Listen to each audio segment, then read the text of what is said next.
Blog Talk Radio. 10 years ago, a crack commando unit was sent to prison by a military court for a crime they didn't commit. These men promptly escaped from maximum security stockade to the Los Angeles underground. Today, still wanted by the government, they survive as soldiers of fortune. If you have a problem, if no one else can help, and if you can find them, maybe you can hire LCS Hockey.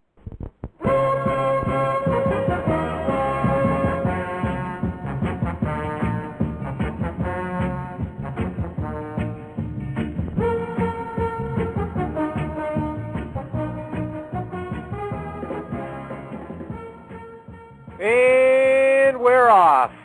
It's the show that has the stink of Dameshek all over it.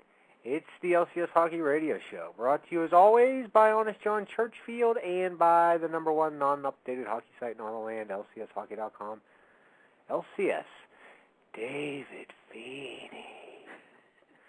But, we got no monologue tonight because just before we came on the air, my pal Mike Dell there, he told me that the Dave's going to be on, so we want to keep the lines open for the Dave. So let's just get to Mike Dell. Mike Dell, are you there? And are you disappointed that you weren't the man picked by The Bachelor? Yeah, Jerry Farish. Yeah, I'm very disappointed. He's dreamy. Yeah. So you're upset then. You wanted to be what was that girl's name? Vienna. Oh, Vienna. That's right, Vienna. Yeah, I saw some pictures of her on TMZ, like, I guess they're from about a year ago. Looks like a party girl. Looks like a party girl. Oh, you're just going to leave it at that? Yeah, I mean, she's drinking in a big club with a bunch of dudes. She's on a cruise ship drinking. Looks like a party girl. Likes the Coors Light. Because when I think of that Bachelor guy, he seems like a real loose partying kind of guy. See, I never watched the show. So yeah, we can't talk Bachelor with you because you never watch it. But no, see, I have a penis. Yeah. What happens? I have a penis, so therefore I am not eligible to watch The Bachelor. Nor do I care to. I'll be honest with you. Nor do I care to. But let me just say this about Vienna. She makes fine sausages. When I was a kid, nothing was better than the Vienna sausages. I never had those. Oh, those were my favorite things to eat when I was a little kid. Yeah. Like 2-inch hot dogs in a can. Oh, those were delicious. Yeah. That's what she said. Boom, boom. Yeah. So anyway, as you mentioned, Larry, we should be getting a visit from our pal Dave Dameshek shortly.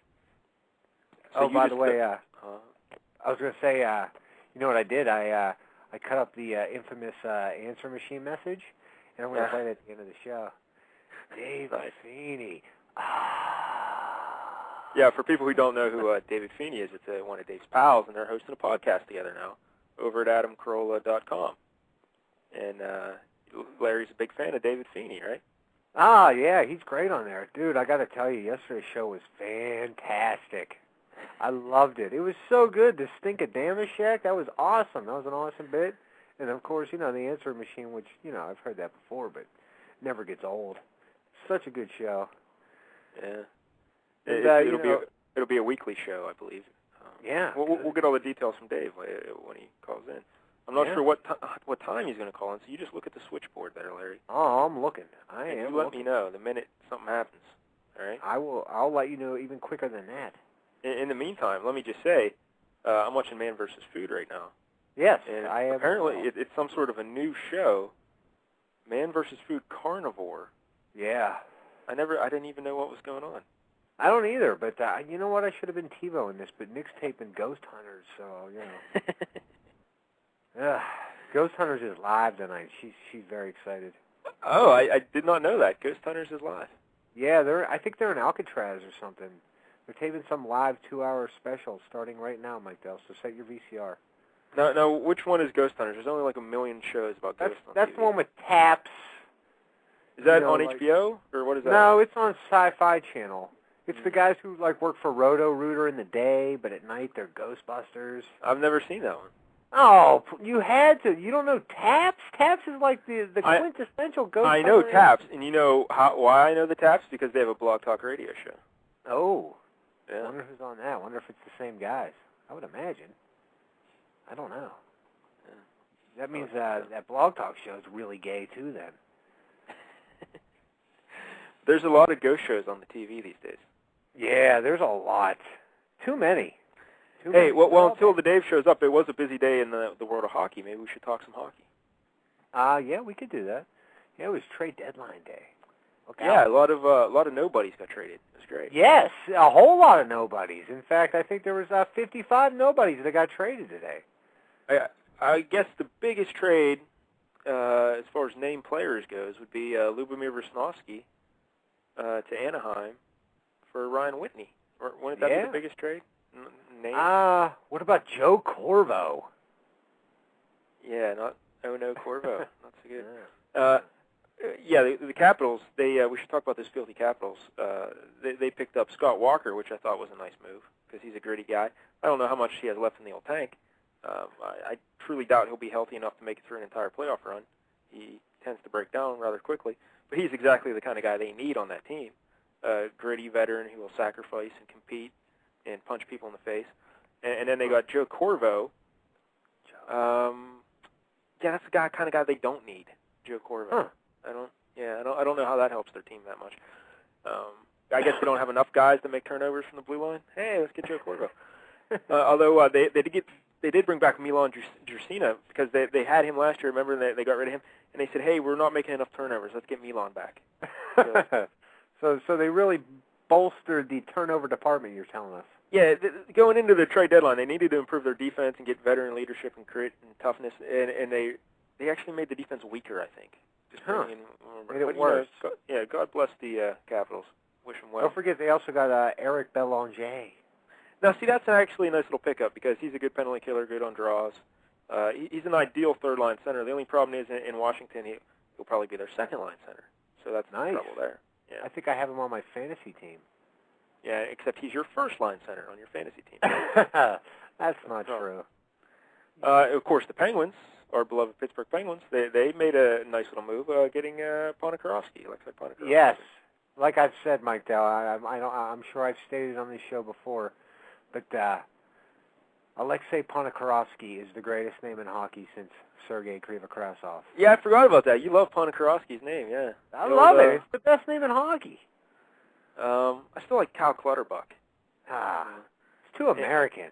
And I think he also got traded for perhaps the best name in the NHL, Luca Caputi. Oh, yeah, Luca Caputi. Yeah. I know Mike Logan, former Steeler, he has a talk show here in Pittsburgh. He's a big fan of Luca. He was devastated today.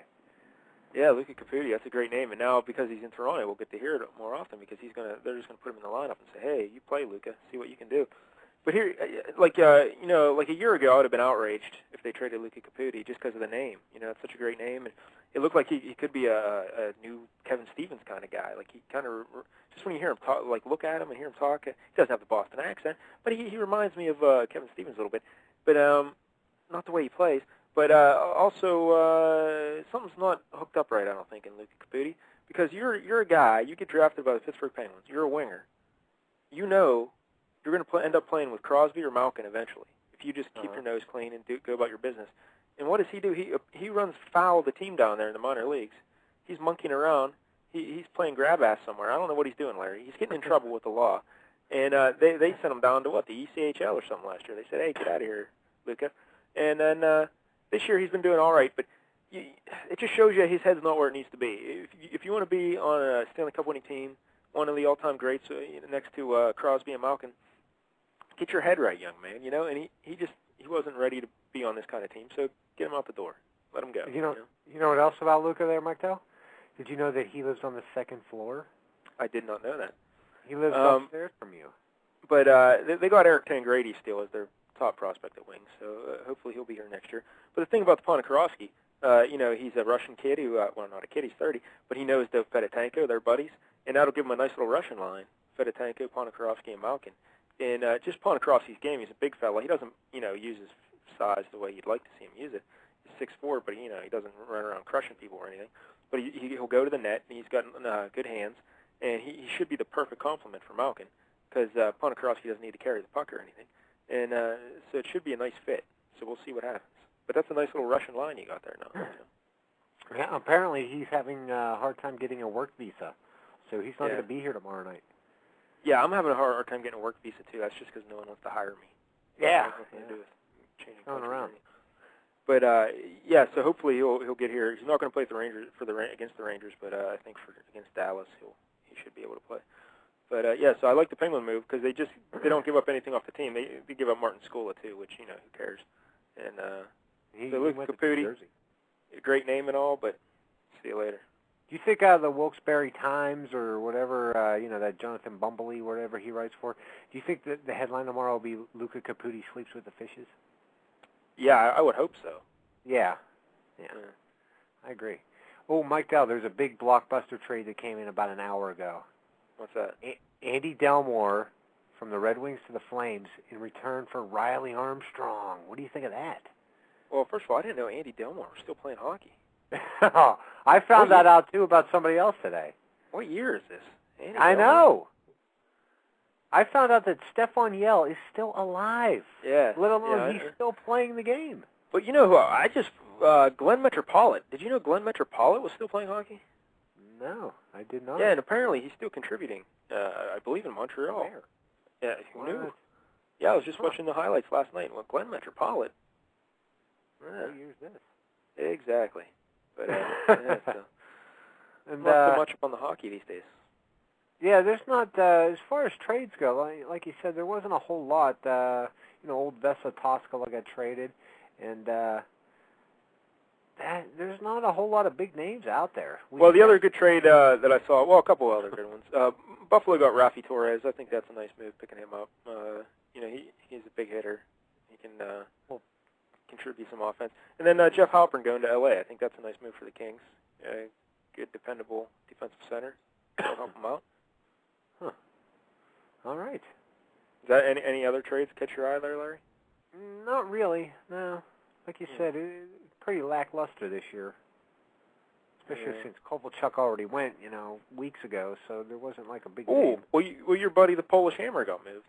Oh, yeah, Wojtek Wolski. Yeah, Wojtek Wolski, yeah. Wojtek, there you go. That's such a good like a wrestling name.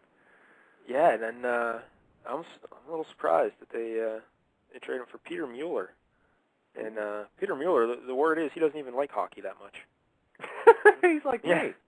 Yeah, he's like, I don't even really want to play hockey, but I got a mortgage.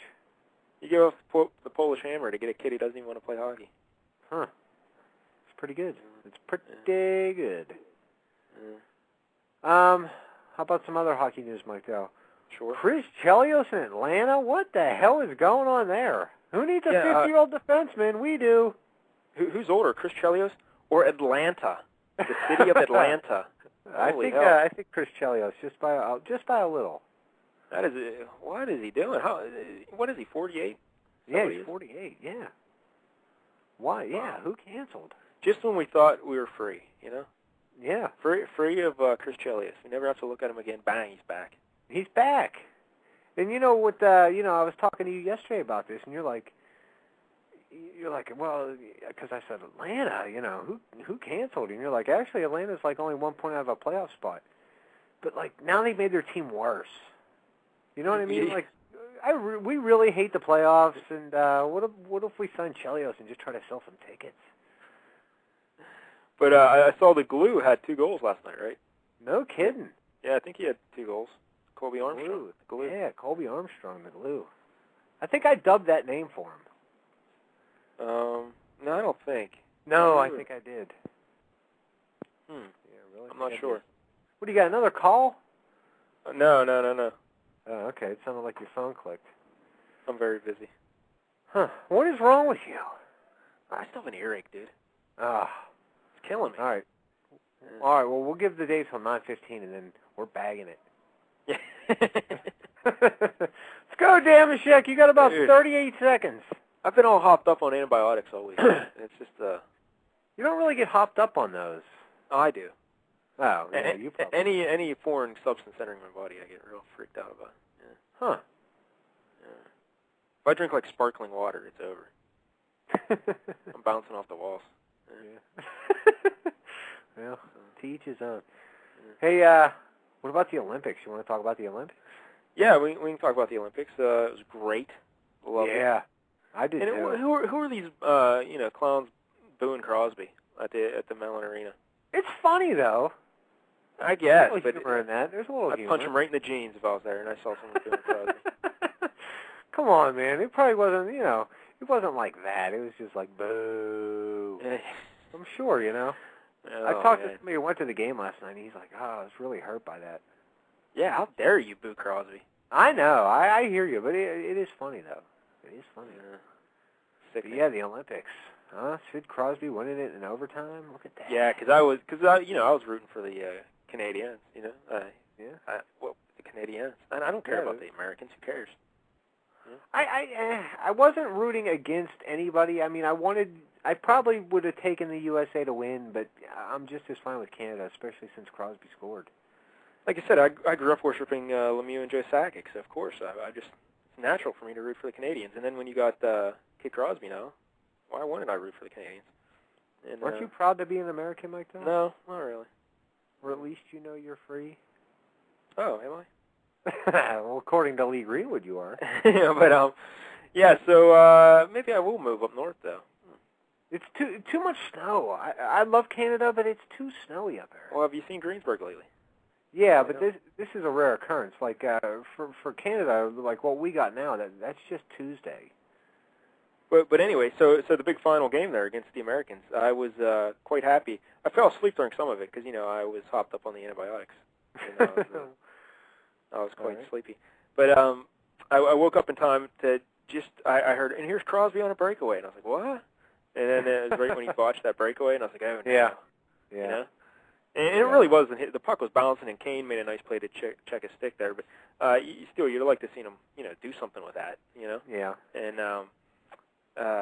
so it's like, as soon as that happened, I'm like, oh, they're going to tie it.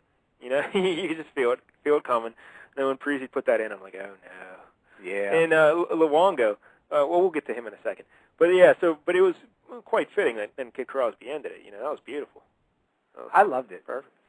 And I thought Steve Osmer had a nice quote there after the game. He said, they're talking about Kid Crosby. He's like, yeah, he's got some destiny in him. Because that's just who Crosby is. It's who he is. It's what he does. He makes big plays and big moments, Yeah. He wins. He's like the exact opposite of me. He's a born winner, Mike Dell. And Ovechkin, Yeah, that's true. Yeah. Well, they got Joe Corvo now, though, Mike Dell. Oh. So, could be a Stanley Cup. I forgot. Well, Joe Corvo and Tom Pody? Didn't they trade Tom Pody? They should have. I don't know. But, so it was beautiful watching Crosby score that goal. And then I hear, I think even Ron Wilson brought this up, but I hear some people whining like, well, the ref got in the way along the boards. Yeah, well, the ref got in the way of Kid Crosby. Crosby is cycling that puck out of the corner, and the ref kicked it off a stick. Crosby had to stop, gather the puck, and force it, not gather. He stopped and just cracked it down the boards again to where Ginla fought for it and got it. But if the ref doesn't kick it off Crosby's stick, he just cycles off the corner and cuts into the slot on it, so he still would have had the puck. The play wouldn't have happened the way it happened, but Crosby still would have been in control that whole time, so who knows what happens. It's not like the U.S. was going to clear it in their clearing attempt to hit the ref, So I don't even want to hear people bring that up. That's just nonsense. The minute that puck hit the skate of the ref, each team was on an equal footing. Crosby and Ginla reacted better than the Americans. Rafalski bought a ticket. He was just watching, and I don't know what he was doing, but he totally lost position on Crosby, and Crosby took advantage. It was beautiful. And you know what else, Mike Dell? Once again, how many times does a puck hit a ref when it's not an overtime gold medal game? You know what I mean? Like, the puck will hit the ref in the first period, but nobody says anything because, it doesn't really matter. But, all of a sudden they make a big deal out of it because it just happened to be, for the gold medal. Well, the ref gets hit all the time. The ref is part of the playing surface. Yeah. And of course, you don't hear too many Americans bitching about that first goal that they scored. It looked like that was offsides, but, who cares? No one's bringing it up. Yeah. But the thing about that goal is, and I think this also caught Ryan Miller by surprise, but when I could see that play happening a mile away, and I was hoping Ginla would be able to make that pass to him, and once he did, I was like, oh, well, Crosby, he's got, turn it over, go backhand on that.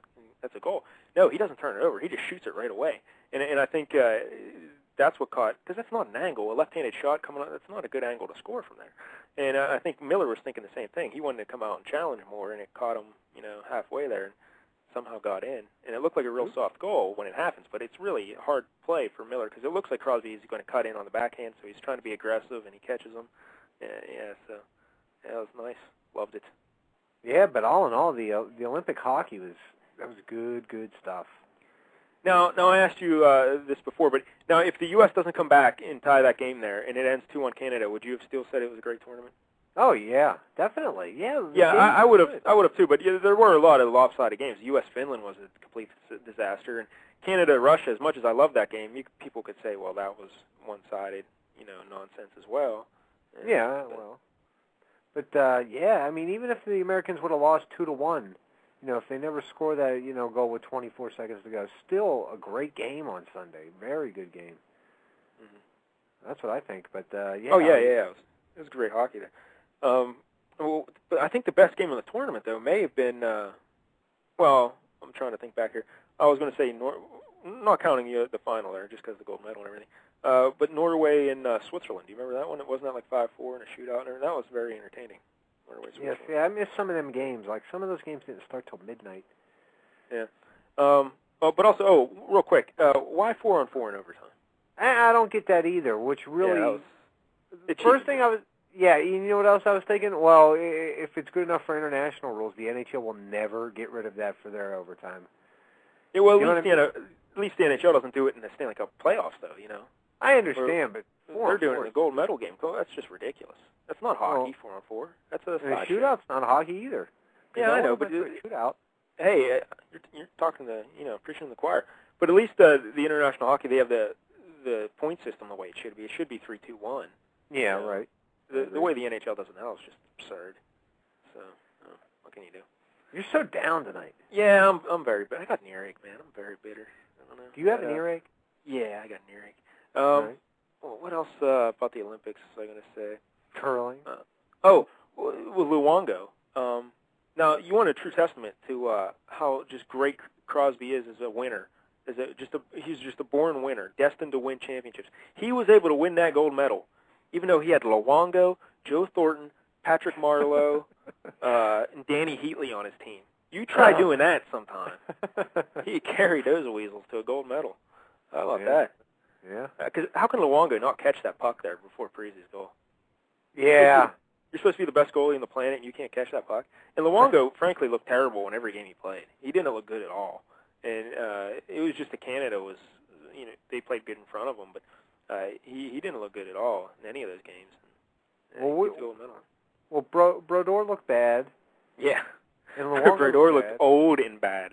Well, why not Fleury?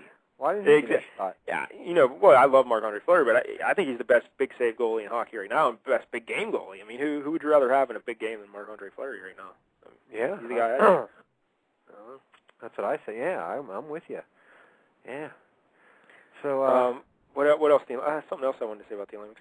Oh, yeah, because people are saying, I hear people saying, well, this is going to be huge for the Sharks because now Heatley, Marleau, and Thornton, and Danny Boyle, they're all winners now. They know what it's like to win. So they're going to come into the playoffs and they're going to win. And I think, that's exactly what they're going to do as long as you have Crosby up on the first line with them somewhere. No, they're not going to win. They're going to choke in the playoffs again because that's what they do. That's who they are. That's what they do. Huh. It's just awful. So down. And how about Jonathan Taves was named forward of the tournament? How about that? That's weird. Because when they named the teams, hey, I'm not going to kid you. I said that was a mistake taking well, not a mistake, but I said I probably wouldn't have taken Jonathan Taves. I would have preferred taking Patrick Sharp over Taves just because he's a better penalty killer and a better role guy. But Taves really came through and was a great player there for him. I don't know if he was the forward of the tournament. I think that's a little absurd. And he had one goal. Really, his forward of the tournament gets one goal. And they say he was, such a great player for Team Canada. Well, there's a simple reason why. He's playing behind Crosby, Thornton, and Richards and everybody else. It's not like teams are coming into games saying, we got to stop Jonathan Taves. We got to shut down Jonathan Taves and his line. No, they're putting everybody on Crosby and Thornton, and so of course Taves had more freedom to do stuff. But it's still a great tournament for him. But yeah, I don't think he was the forward of the tournament. But what can you do? One goal. Yeah, it was a beauty though, a rebound. Yeah, a rebound, nice. Yeah. Damn it! I was going to say something, and I don't remember now. So who would you vote for then at forward of the tournament? Probably Peter Forsberg, just because he's Peter Forsberg. You're such a sucker.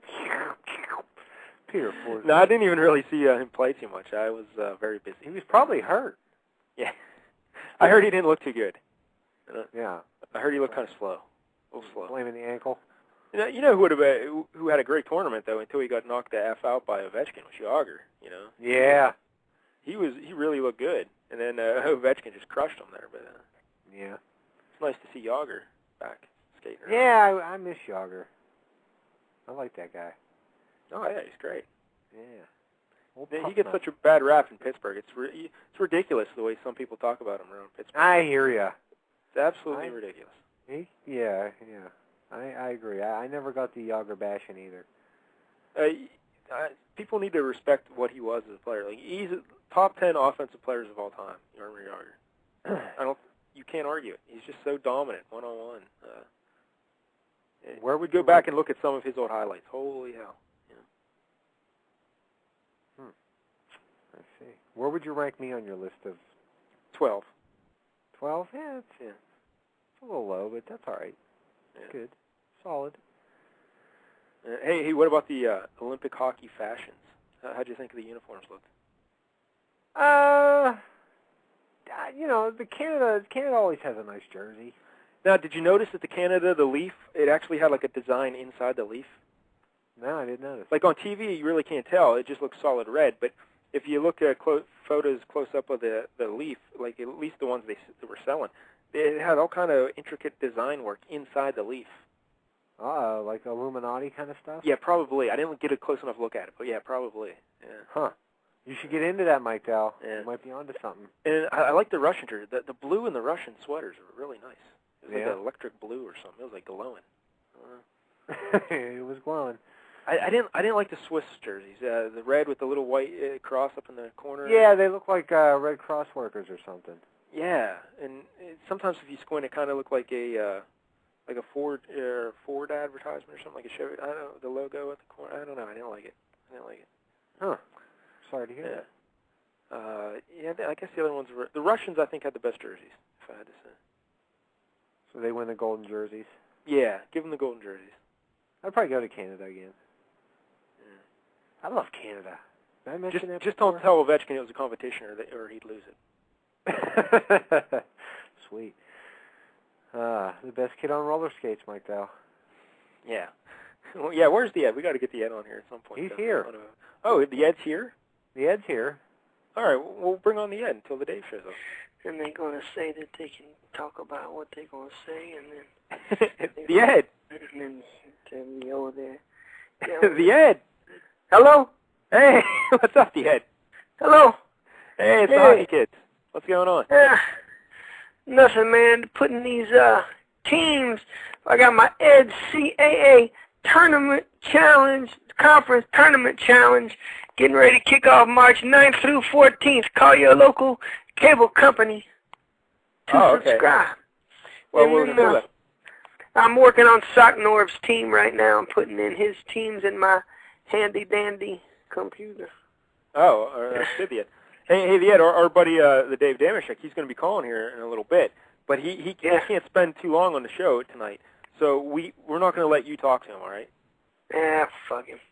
Anyway. Well, maybe we'll let you say hi to him or something, but we can't let you. I don't want to say nothing to him. Right. I don't even. He hasn't even called me for his new show or nothing, man. All right. Well, that'll make it easy then, because I was worried. Well, then you ask him. You ask him about it and say, "Hey, man, are you going to put like your number one's rating getter on your show?" I mean, have you ever noticed when he stops putting me on his shows, they go? Well, I guess, yeah. That is true, huh? Somebody wrote the other day that, they need to bring back one of his old sidekicks. I don't know why. I'm gonna kick him in the side of his head. He should put me and him should do like an hour a day for like 4 days in a row. I would be happy to step aside and let him co-host the Ed Show with you. Nah. I want to be on so he get all the. See, he don't like me to be on national because he think I get all the girls and I'll steal them. But I'm like, That's why he don't put me on all the time because they be sitting there like, girls send naked pictures of themselves on the thing, and then he won't give them to me. And then I yell at him. Oh, I'll mention that to him if he calls in tonight. We'll see what he has to say about it. I mean, the guy knows, man. The guy knows that I get all kinds of fan males and fan females, actually. Not no males. I don't want that. I want fan females. And then yeah. I'll get it, and I'll make sure that when I get it, I got it done the right way. Yeah. Good job. Last night I was on the UMass Dameshek show. Okay. You ever listen to that show? I'm very busy. Yeah, I didn't think you would. You remember that kid UMass Bill? You sure? Yeah. He don't like you. Yeah, that's right here. He goes, that kid from Pittsburgh doesn't put me on and all this. And I asked him last night, I said, hey, man, how many nuts can you fit in your mouth? Yeah, it's very good, Ed. But, Ed, we're doing a show right now. We're doing our little hockey show right now, you know? Oh, Russia. Yeah, that's right, Russia. What happened? Ovechkin is the best. No, not so much. He really didn't do anything. He crowns that good with brotherhood from sea to shining sea. What happened to your buddy Ovechkin with the T? It didn't work out so good for him. Man, listen, it's a team sport, man. It's not like you can do it all yourself. It takes a whole team of kids to make a village, man, and they just didn't have the right chemistry. Did it take the whole team? Did it take the whole team to knock that camera lady over or whatever, or push the camera out of the person's hand? Did that take the whole team to do that? Well, I didn't know what you're talking about. What happened? He just shoved some fan had a camera and he shoved it down or whatever. But listen, I'm tired of fans. Yeah, because they mob you all the time on the streets of Vegas and you get tired of it. But hey, Ed, what about Kid Crosby scoring the gold medal winning goal? Did you love that? Yeah, I seen it. You know what? It's funny because I didn't know what time that game came on, and right when I turned it on, it was overtime, and the kid was scoring the point. Jesus Christ, I was just in time. Yeah, it was perfect. Did you know I won $1,800 last night? No, how'd you do that? I bet on Villanova and Syracuse, and they both covered the spread. 500 paid me $1,800. Wow, congratulations, Ian. Yeah, that's what I'm saying. Oh, is that damn baby? I don't know. It might be the baby at the door. Let me see. Yep, it's the baby. He's at the door. Hey, little baby, you going to come on the show? You going to come on? He just looked at me mean and took off. Oh, yeah, the baby doesn't like the Hockey Kid show. Hang your jacket up. Tell me, you going to tell me to hang your jacket up? Huh? What? What? Hang it up! I don't want to hang it up. Want me to hang it up? Say please. Say, Ed, please hang up my jacket. Say, Ed, please hang up my jacket. I'll do it. I don't care. Wow. Get the hell out of here. He must be cycling off the steroids because he seemed to calm down there a little bit. Sometimes if you glare at him with one eye, he'll do it. He'll do it. That's good. Oh, hey. If you only knew what I'm going through. Larry, did you have something for the Ed? No. I thought you wanted to ask the Ed something. Yeah, I forget what it was now. Okay. Hey, the Ed, how are things at the swap meet? Did you go back to the swap meet? Yeah. Nope, I didn't go today. Oh, okay. My son told me it ain't a bright idea. Yeah, it's not a bright. For people who don't know the Ed, first of all, he's a how old are you now, Ed? 56, but you're 54. 54-year-old fella from Las Vegas. He doesn't like hockey, but he calls our show. And Hold on. Uh-huh. You okay, Ed? Now, why are we holding on? I think he farted. But why would we have to hold on? I think he wanted us to hear it. I didn't hear anything. Huh. Maybe he I just have an put us earache, on hold. Yeah, I think he just had another call, maybe. What a dick. Yeah. What a dick. Huh. Look at him. I feel like Dameshek now. That's right. Yeah. And this is preposterous on my own show. Well, I guess we'll just wait quietly until the Ed comes back. All right. Should I play some music? Do we have any music? Like, no music. Come on. I just remembered. But what else been going on, Larry? Ooh, I saw Inglourious Bastards. Yeah. How was it? Not so good. No, it's terrible. I hate it. I'd give it like a 5 or 6 somewhere. I'd give it like a 2. Probably a 5. It's too long, and the scenes are too long. Just too German. It's almost like Tarantino lost a bet. Someone said, "Hey, you can't make 12-minute scenes." Hello. Hey, the Ed, what's up?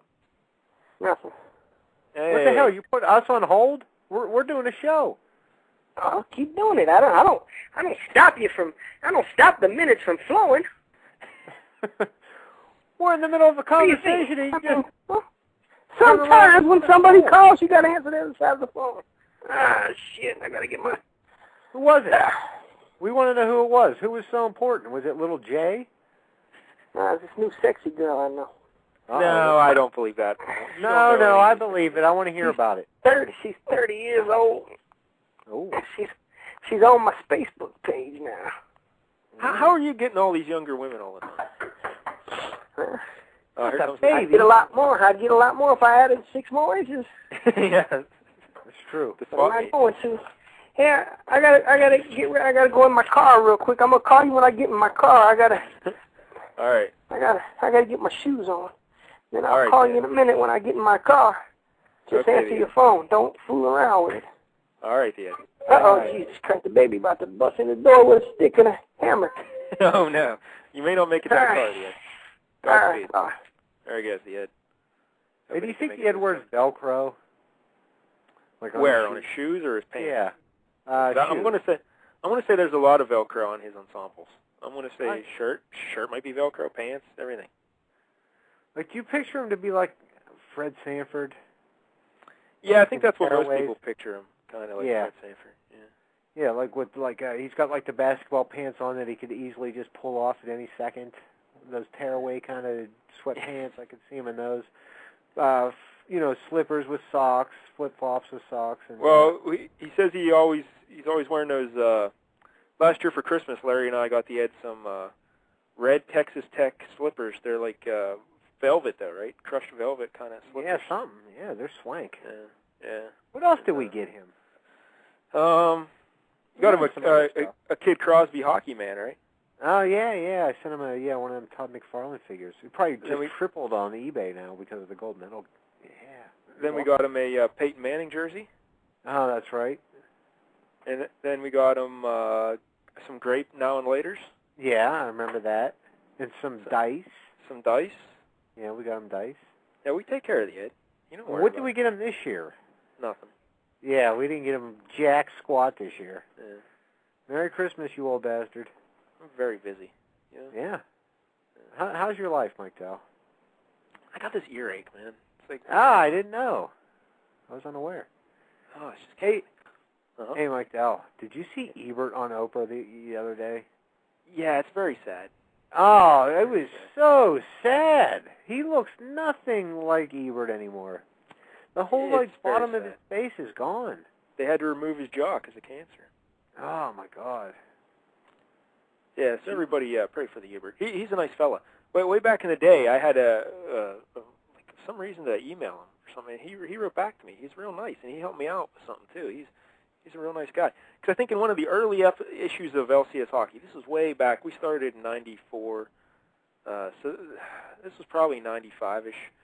But we used to ask readers questions in every issue, and one of the questions we asked was who would win in a fight, Siskel or Ebert. And he heard about it, or I told him about it or something, and he wanted to know what the reader said. And sadly, I had to, I was going to say I think most of the readers said Siskel, but no, I think most of the people did pick him, actually. Why wouldn't you? Well, because I think I thought Siskel would take just because of the reach, keep a distance, Yeah, but he seemed like a fancy lad. Yeah, but just so think how, that's not that long ago, 1995. It's 15 years ago, and now Siskel's long dead. Yeah. Ebert's, not in the best of shape. That is weird. Yeah, 15 years is really not that much time. Things change quickly. Yeah, very quick. They change in a hurry. Oh. But Ebert is a nice fella. He was really nice, and keep some good thoughts for Ebert. But it's just sad seeing him like that. But wow, he's happy. Oh. Yeah, you know? he does. He did seem in good spirits, but yes, it was so bad for him. So Godspeed. I always liked at the movies. I watched it every week. Yeah, every week I watched it. Yeah, I did too. I never went to the movies, but I watched that show. Yeah. I felt like I didn't have to go to the movie. Now let's do a little Roger Ebert trivia and Gene Siskel trivia. Do you remember what their respective favorite movies were? Yeah, Siskel likes Saturday Night Fever. That is correct, sir. Yeah, and he actually owned the suit that John Travolta wore, the white suit, and then he sold it. And the money, he sold it for enough money, he paid his daughter's college tuition with it. Yeah. Holy hell. Yeah. And Ebert is fond of the 2001. That is correct. I'm impressed. Nice. You know your Siskel Ebert. Yeah. I love that show. Yeah. Good times. Yeah, 2001, I hated it. Oh, I loved it, yeah. Tremendous. The whole first 10, 15 minutes with the apes is so annoyingly long and stupid. I hate it so much. Okay, you just said it's annoyingly long. Now put it, compare it to Inglourious Bastards. All right. Not so annoyingly long now, is it, huh? Yeah, probably not. But it is just, I hate that whole opening scene. I hate it. See, I'm a sucker for anything with monkeys. You know? Yeah, I know. Hey, did you get that picture of monkey bread I sent you? No, I did not. Yeah, you said you sent me you found something in the store, monkey bread, and you sent me a picture of it. Bread. Never got it. I forgot to tell you, I never got it. Huh. That's odd. Monkey bread looks good though. It looks like a cinnamon bun, but it's in a ring shape. You could just rip off pieces. Huh. Yeah, monkey bread. Yeah. Put it in the oven, I guess, for a little while because it's in the freezer section. So, I was at Walmart. Look for monkey bread. It's got monkeys on it and bread. Yeah. Very good. Yeah. Huh. So, what else, Larry? Hockey-related, Siskel and Ebert-related? Bring it. I'm ready. I saw Zombieland. Ah, Zombieland. Woody Harrelson. Yeah, Woody Harrelson's in it, and Emma Stone is a nice-looking young lady there. And this kid who really wants to be Michael Cera's in it. Yeah, see, when I first started seeing those commercials, I just thought it was Michael Cera. Yeah. And then I'm like, wait, that's not Michael Cera. No, but if you weren't watching and just listening, you wouldn't know that. He talks exactly like him. He doesn't look like him, but it's just Michael Cera. They must have been able to get a Michael Cera on the cheap. You know what I mean? Instead of paying Michael Cera $1, just get somebody who, acts exactly like him. And then that Abigail Breslin's in it.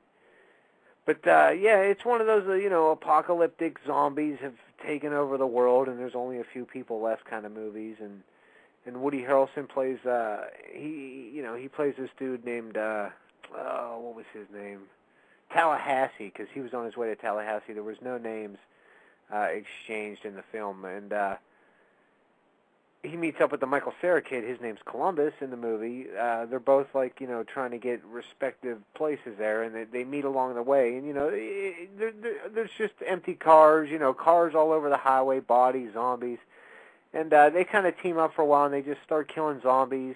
And this Michael Cera kid, he's got a whole bunch of rules as to how you're supposed to live your life, with all these zombies. And throughout the movie, they keep flashing them, Rule 21, they keep flashing it on the screen. There's a lot of humor in it. It's pretty funny, and it's really gory. I wouldn't say it's scary. It's not real scary, but it's gory and it's funny. And Woody Harrelson is so good in this movie. I really liked it. I give it a solid 9. Wow, look at you, 9 for Zombieland. Yeah, it's good. And now, that 9's relative. I mean, it's not 9 I'm trying to think of a 9 movie. Just say Good Will Hunting. Those are two completely different movies. But if you're talking horror films, it's a 9. It's not a great movie, but if you're a fan of horror movies, it's funny and it's entertaining, and you still get you get your fix of the blood and the guts, because there's some very gruesome scenes in it. And in all fairness, you love Woody Harrelson. Cheers. No, I really don't. No Country for Old Men. Yeah. White Man Can't Jump. That's a good movie. And one more thing about Zombieland, Bill Murray has like a 10-minute cameo in there. Hilarious. It is so funny. They show up at Bill Murray's mansion, because you can drive wherever you want. Everybody's dead. So Harrelson decides they're going to go hang out in Murray's mansion. Well, Murray's still alive, but he's dressed up as a zombie because they don't mess with their own. And like the shtick just goes from there. It's real good. Yeah, I didn't even know Bill Murray was in it. Yeah. Nice little scene with Bill Murray. So that's Zombieland. Yeah, top 11 Bill Murray movies we could do. Did we do that? No. All right. Yeah, we could do that sometime. We already know what number 1 is. I don't know. I'm blanking on it. Oh, well, what would your number? What would your number 1 be? Ghostbusters. Oh. We're That was ready. Lost in Translation, really? I hear you, but I got to go with Ghostbusters. All right. Yeah, honorable number 1. Is it better than Lost in Translation? No, Lost in Translation. I love that movie. It's so good. But Ghostbusters is still. It holds a big piece of my heart, Mike Dell. Yeah. So does Roseanne. Hey. So still no Dave and still no the Ed. Right. Well, then we need to fill some time. What do you got, Larry? In the we got to pick this 30-team baseball draft. All right, start doing that. We'll do that. Yeah, we started a 30-team baseball league. Yeah. Why? Because we can. Yeah. I've never been in a 30-team fantasy baseball league. Larry, have you? No. Yeah, I don't think most men have. No. This is something, not for the weak. You got to really do it. Basically, every player in the major leagues is going to be on someone's team. Yeah, I'm so not looking forward to this draft. Hey, the Ed's back. We'll talk about the draft after we ditch the Ed, but don't tell him I said that. All right. Ed! Yeah. What's up? I'm on my way to the coroner's office. The coroner's office? Yeah, to go identify this. It's just my friend over here at the... Wait, what? Yeah. Someone you know died and you have to go identify them? Yeah, Uncle Whitesucker. They said I got to go, No. Yeah. You're making that up. I think he killed himself. I got to go over here. My name was in his phone. He only had like 4 names in his phone, and my name was in there. Corner office. I'm pretty sure it's him. Why didn't this come up earlier? Couldn't you have told me earlier? No, they just called me about 2 hours ago, and I told them I'd be there. I told them I'd be there by 7. I knew I had to call your show at 6:30, so I knew I couldn't, So I'm on my way over there. I'm on the freeway right now. Mike Dell is stunned by this news right now. Yeah. Honky Whitesucker is dead. No, that's allegedly. Oh, he's allegedly dead? That's what they say. Well, usually the coroner doesn't call you down to take a look when they're allegedly dead. I don't know. I've never been here. I didn't get the directions. MapQuest. You don't have a TomTom in your car? Who? A TomTom, or whatever you call them things. A navigation system. I don't know how to use it. That doesn't surprise me. It really doesn't. It sit there. I thought it was a CB radio at first. Uh-huh. But it ain't. Yeah. Mike Dow, are you still with us? Yeah, the producer just alerted me to a fact that apparently they started playing weird music. Yeah, that's what I'm getting off the message board, the chat room there. Hey, what happened? Apparently Blog Talk may have screwed up again, Ed. Why? Apparently they think the show just ended abruptly. Your show just ended? Yeah, I'm trying to see. No, because the main page says we still have an hour and 10 minutes remaining, so that's right on schedule. I'm just going to work under the assumption that the show is being recorded. Everything is fine. You have bad ratings, probably. Yeah. That is a possibility. Yeah, So don't let it affect your performance, Ed. I'm not playing ball today. All right. But this is disturbing news that you got to go identify the body of your friend. Well, his kids probably won't do it. But you don't seem upset in the least. Hey, man, everybody's going to die. But now I'm sad. I'm in no mood to do a show now. I don't know. You didn't even know him. I felt like I did. You know, emerging teeth. Well, what else do you Yeah. know honky white sucker for, Larry? He's white. And he's a sucker. But yeah, for the people who don't know, it's Ed's friend Honky White Sucker. He used to make his own teeth. He used to bake them. He used to be a super deluxe friend, but he had kind of burned some bridges lately, and he really wasn't a super deluxe friend no more. Yeah. Did you hear Craig Dodge lost his job? Well, I didn't hear that, but I don't know if he wants that broadcast. Yeah, to I mean, dozens of people. I'm not laughing at Craig Dodge here, but yeah, that's just something weird to just blurt You out. put it on Twitter. Yeah. Well, we'll let our buddy Craig What Dodge the speak hell, for man? himself.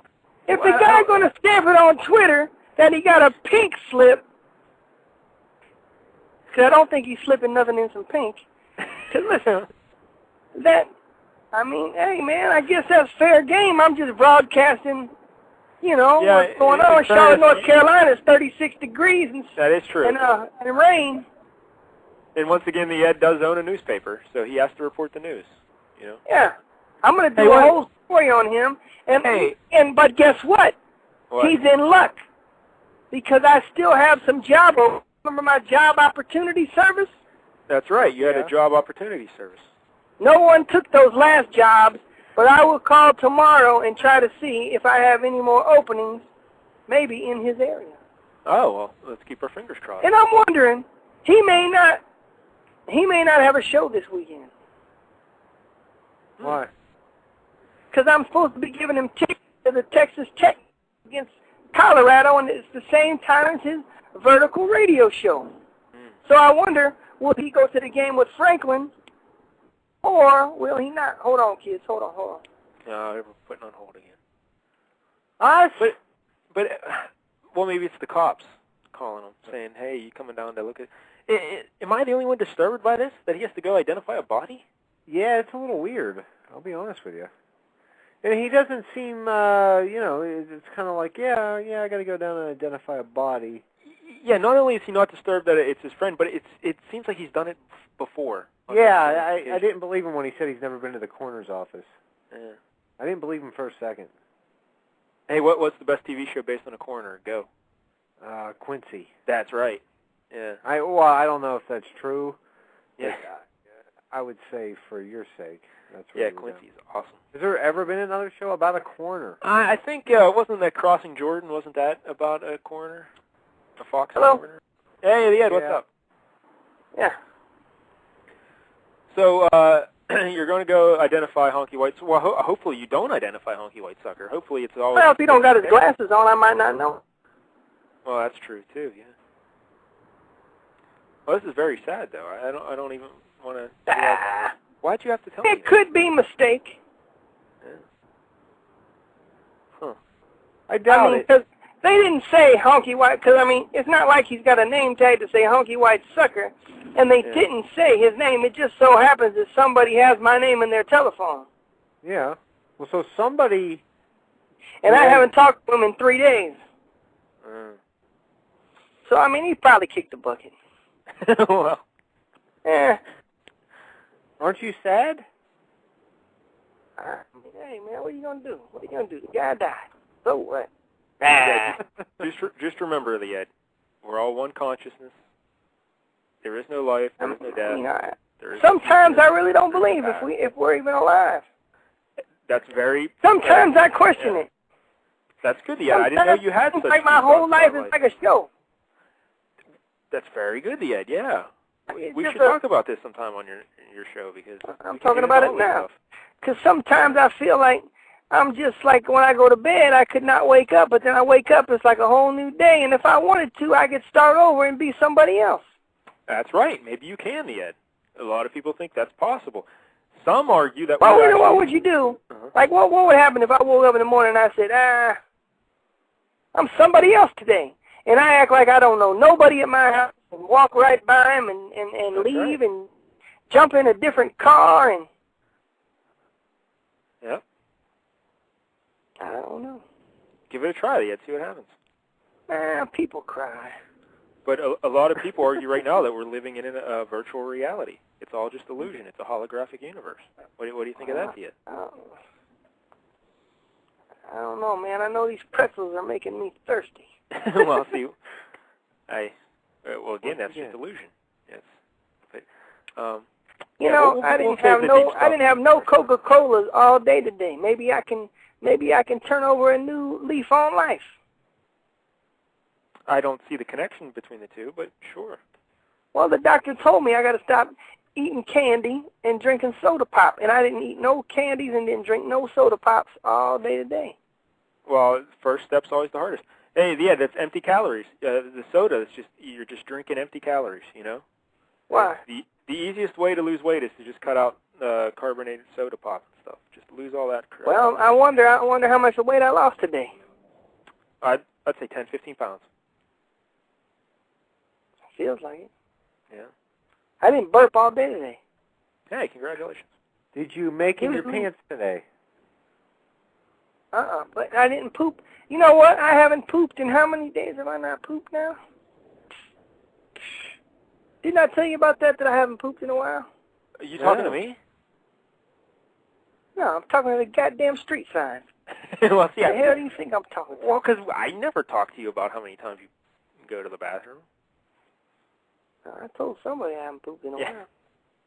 Must have been someone else. I ain't pooped since Saturday. Well, that can't be good for you. I think you need to maybe eat some more fiber at the end. Maybe some fresh. I have never even ate fiber before. Well, you have. Why would I eat fiber? You eat fiber. Fiberglass, man. That's like that. That's what the Pink Panther. You don't eat fiber, man. But you get fiber out of it. That's what I'm saying. I'm not going to eat it. I told you. I'm not going to eat it. And you just said you don't eat it. That's what I said, God dang it. All right. Why would I eat something that they're going to make for the fire department? Yeah, it's true. I wasn't thinking. Corning's fiberglass. Yeah, I wasn't thinking. Hey, the Ed, there's been a controversy stemming from the recent edition of the Ed Times. Do you know what I'm talking about? Yeah, the Ed has his own little newspaper. He calls it the Ed Times, and you can read it at his website, the EdSuperDeluxeWebsite.com, or we always post it over at Dameshek.com, and the Ed's a good time forum. We got a controversy later. I'm at the coroner's office. Oh, okay, the Ed. Well, Godspeed. I hope everything works out for you. I'll call you in about 30 minutes. Who knows? All right, there goes the Ed. Probably don't take that long. I'd be like, yay or nay. Yay, thumbs up or thumbs down, Yeah, that's what I'll do. I'll thumbs up or thumbs down him. Yeah. Again, another nice tribute to Cisco and Ebert. All right, the Ed. Take care, buddy. Good luck. All right. Bye-bye. There he goes. Yeah. I don't know what to say about that, the Ed appearance. A little different. A little bit. That's what you expect with the Ed, All right, so anyway, until hopefully the Dave will be showing up eventually. I don't think so. Well, he just emailed me before the show saying he's going to call in, but he's busy. He's tied up at work and stuff, so he's just going to make time for us while he's working. What a guy, So there's no guarantee when he was going to call or for how long he'd be able to talk. But I still say it's going to happen. But until he shows up, maybe we'll pick the draft order for the 30-team fantasy baseball league, Larry. All right. Can we do you got all the little individual slips cut out and everything? Yeah. I'm ready to go. And they're in a hat? They're in a hat. They're in a New York Yankees hat. Well, I don't like that. Can we get a different hat? No, we cannot. I only got one hat. That's it. Sorry. All right, are you excited, Mike Dell? Because we're in a 30-team league. 30 teams. Yeah, basically, you pick once, and then you're not picking again, for a very long time. Yeah. So the length of a Bible in between picks. Yeah. Conservative estimate for the draft will be 12 and a half hours. Yeah. Hey, if everybody picks the 27th, I'm going to miss some of it. I got something to do in the evening. What do you possibly have to do in the evening? I got things to do. Family obligations. I find that hard to believe. Yeah. Hey, but here's something else we got to figure out. How many should we have divisions? We can have up to 4 divisions. So if we have 4 divisions, we'll have to go 7, 7, 8, and 8, you know? Okay. And then we can have, I guess we should make it just like how many teams make the playoffs in the real baseball? We got 8, right? Yeah, 8 teams. 6 division winners and then the 2 wild cards. So we could just make the top 2 teams in each division make the playoffs. Or we could just put everyone in one big division and have the top 8 teams make the playoffs. I think I kind of like division winners going. Like, it gives you something to strive for throughout the season. Yeah, I think if we divide it into 4 divisions, it'll keep people interested, you know? Yes, I agree. 'Cause that's going to be quite a big thing, to keep people interested. Well, not really. Hey, if you want to give up in June, that's fine with me. The only problem with the divisional thing is we can't really tweak the schedule at all, I don't believe. So it's not like, I don't know if divisional play will be represented in any way, shape, or form. But, well, again, I've never run anything through CBS Sportsline. It seems like you'd be able to do it. So we'll put people into divisions when we draw them out of the hats. We'll put them into 4 divisions. Right. And if it looks like it doesn't make any sense to be in divisions, we can always change it before the draft. But for now, when we draft the teams, put the little slips, we'll put them in, like put them in one of 4 divisions. See what I'm saying, Larry? Yeah, I understand what you're saying. All right. So I'll write them down, but put the slips in 4 piles or something. Just All right. All right. All right, are you ready? Yes. We got 30 team names to pick from here. So we're going to do first one out of the heck. It's number 30. Yes. Right? Yeah. And then we'll build the 20-minute suspense all the way down to number 1. All right, you're going to write these down? Yes. All right, I'm shaking them. I'm giving the hat a little shake. All right. First pick out of the hat with the 30th pick in the draft is, the Heenan family. The Heenan family. That's Face Ventura. All right. So sorry, Face. Last pick in the draft. Pick number 29. Oh, it's the Gay Days, Mike Dell. It is the Gay Days. See, I think you just made that up. All right, it's not. That's your team. The Mayday Malones. No, the Gay Days. The Gay Days. 28. Named for Sam Malone. All right. World Series Champs 04. Which I don't care for that name. They should be World Series Champs 09, but... Hey, you know who weren't the World Series champs in 04? Yeah. Do you know who wasn't? You know who wasn't the World Series champ last year? The Red Sox. Take that, Gay Days. All right, here we go. What are we down to, like 26? 27. That's fair enough. 27 goes to Street Dreamers Intimidators. So those are 1 team in each division now, right? Yes. And I'm going to run through the cycle again. Yes. All right, here we go. Whatever pick we're on. What is that, 26. 25 and then 26? 26.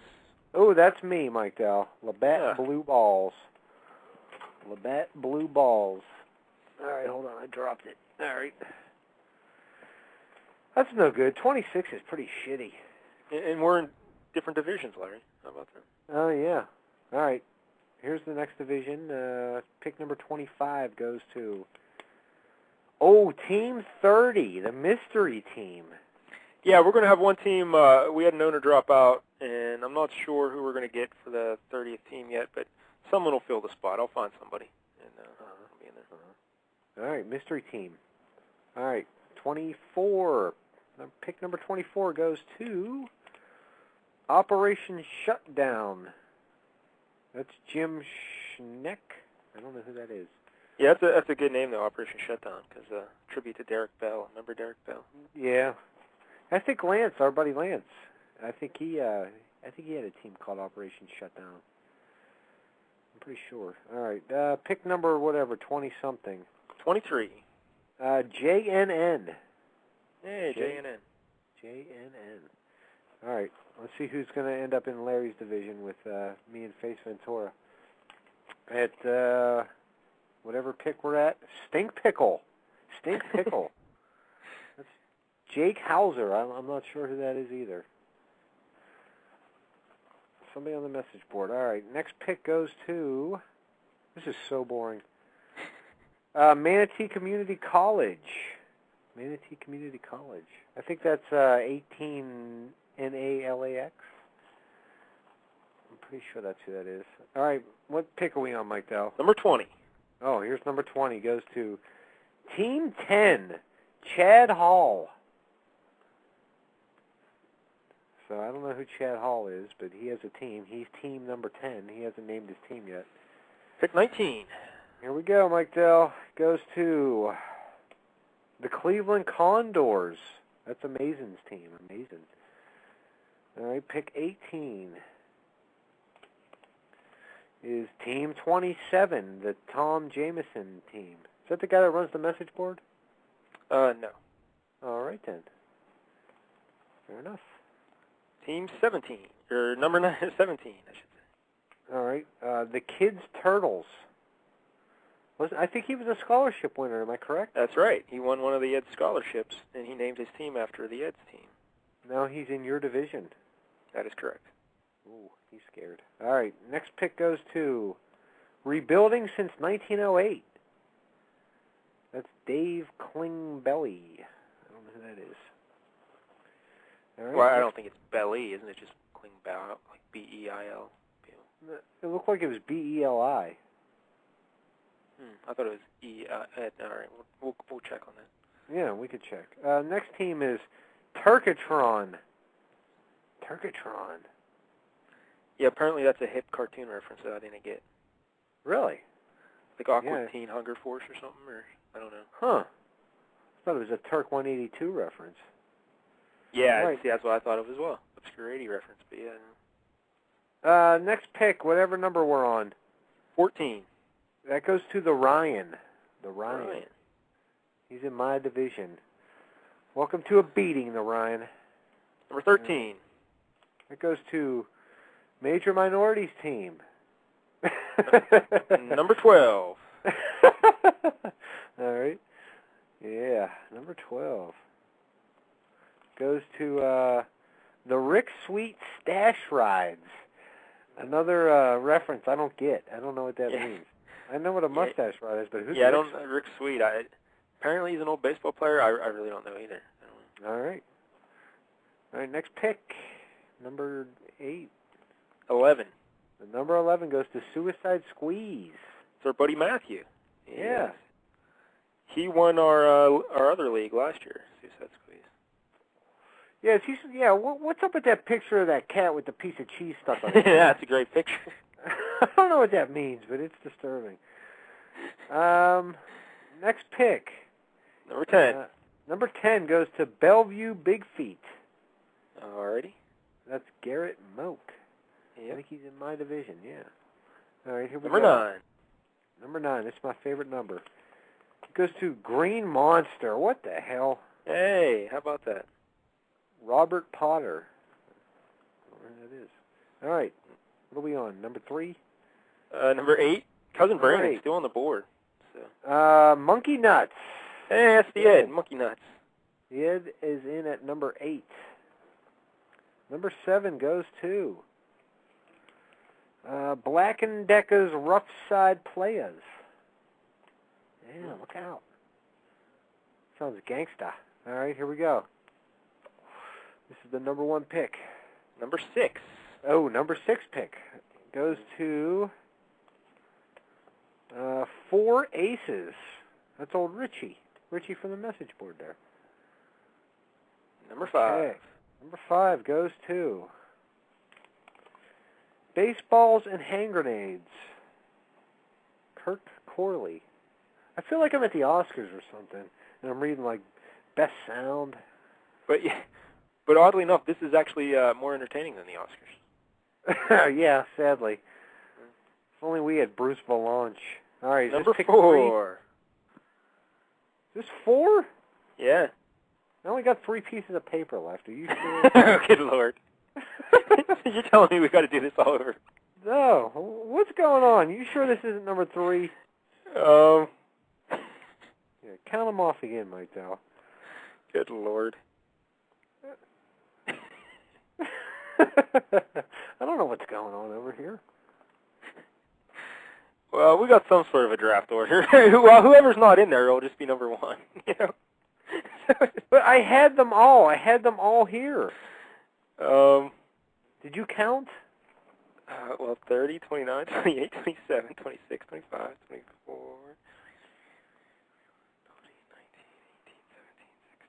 13, 14, 13, 12, 11, 10, 9, 8, 7, 6, 5, 4. We're 4. Yeah. You already have 4? Well, we got 4. Oh, okay. All right, I found it. You know what it was? Like I had the hat, you know when you take your hat off, like that lining that you can flip down? Yes. It was kind of stuck in there. Yeah, it was kind of jammed up in there. Well, see, how long has it been jammed up in there? Does that make all the result? You know, I'm going to guess that it's Cousin Brandon's slip. I have no idea. I just shook it around, so I don't know All which right. one was up there. All right. Well, number 4. Whoever it was, you just got lucky. All right? That's all it is. Number 4 goes to Jobu needs a refill. Hey, that's our buddy Lance, right? That's Lance, yeah. Is he in your division then? No, he is not. Okay. He's with the Ed, though, in Monkey Nuts. Oh, okay. I didn't know where I left off. All right. 3rd pick in the draft, Mike Dell. Yep. Here we go.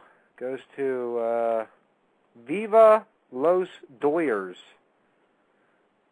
That's Michael Bayshaw. I don't know who that is. All right. 2 picks left, Mike Dell. Do you know who the other pick is? I just know Cousin Brandon hasn't been on here yet. Yeah, he hasn't been on. Pick 2 goes to the Rebel Jews. There he is, Cousin Brandon. In my division. Yeah, your division and my division will both have 8 teams. The other 2 will have 7. All right. First pick in the draft of the first ever 30-team fantasy baseball league goes to the Holograms, based on the fantastic 80s cartoon Gem. Yeah. That I was goes, confused by that. Yeah, George Sharonin or something to that effect. So there it is. 30-team fantasy baseball draft order. Yeah. Yeah. I'm scared of this draft. I'm picking 29th, Larry. Who do you think is the 29th best player in the major leagues is? Probably the Ed.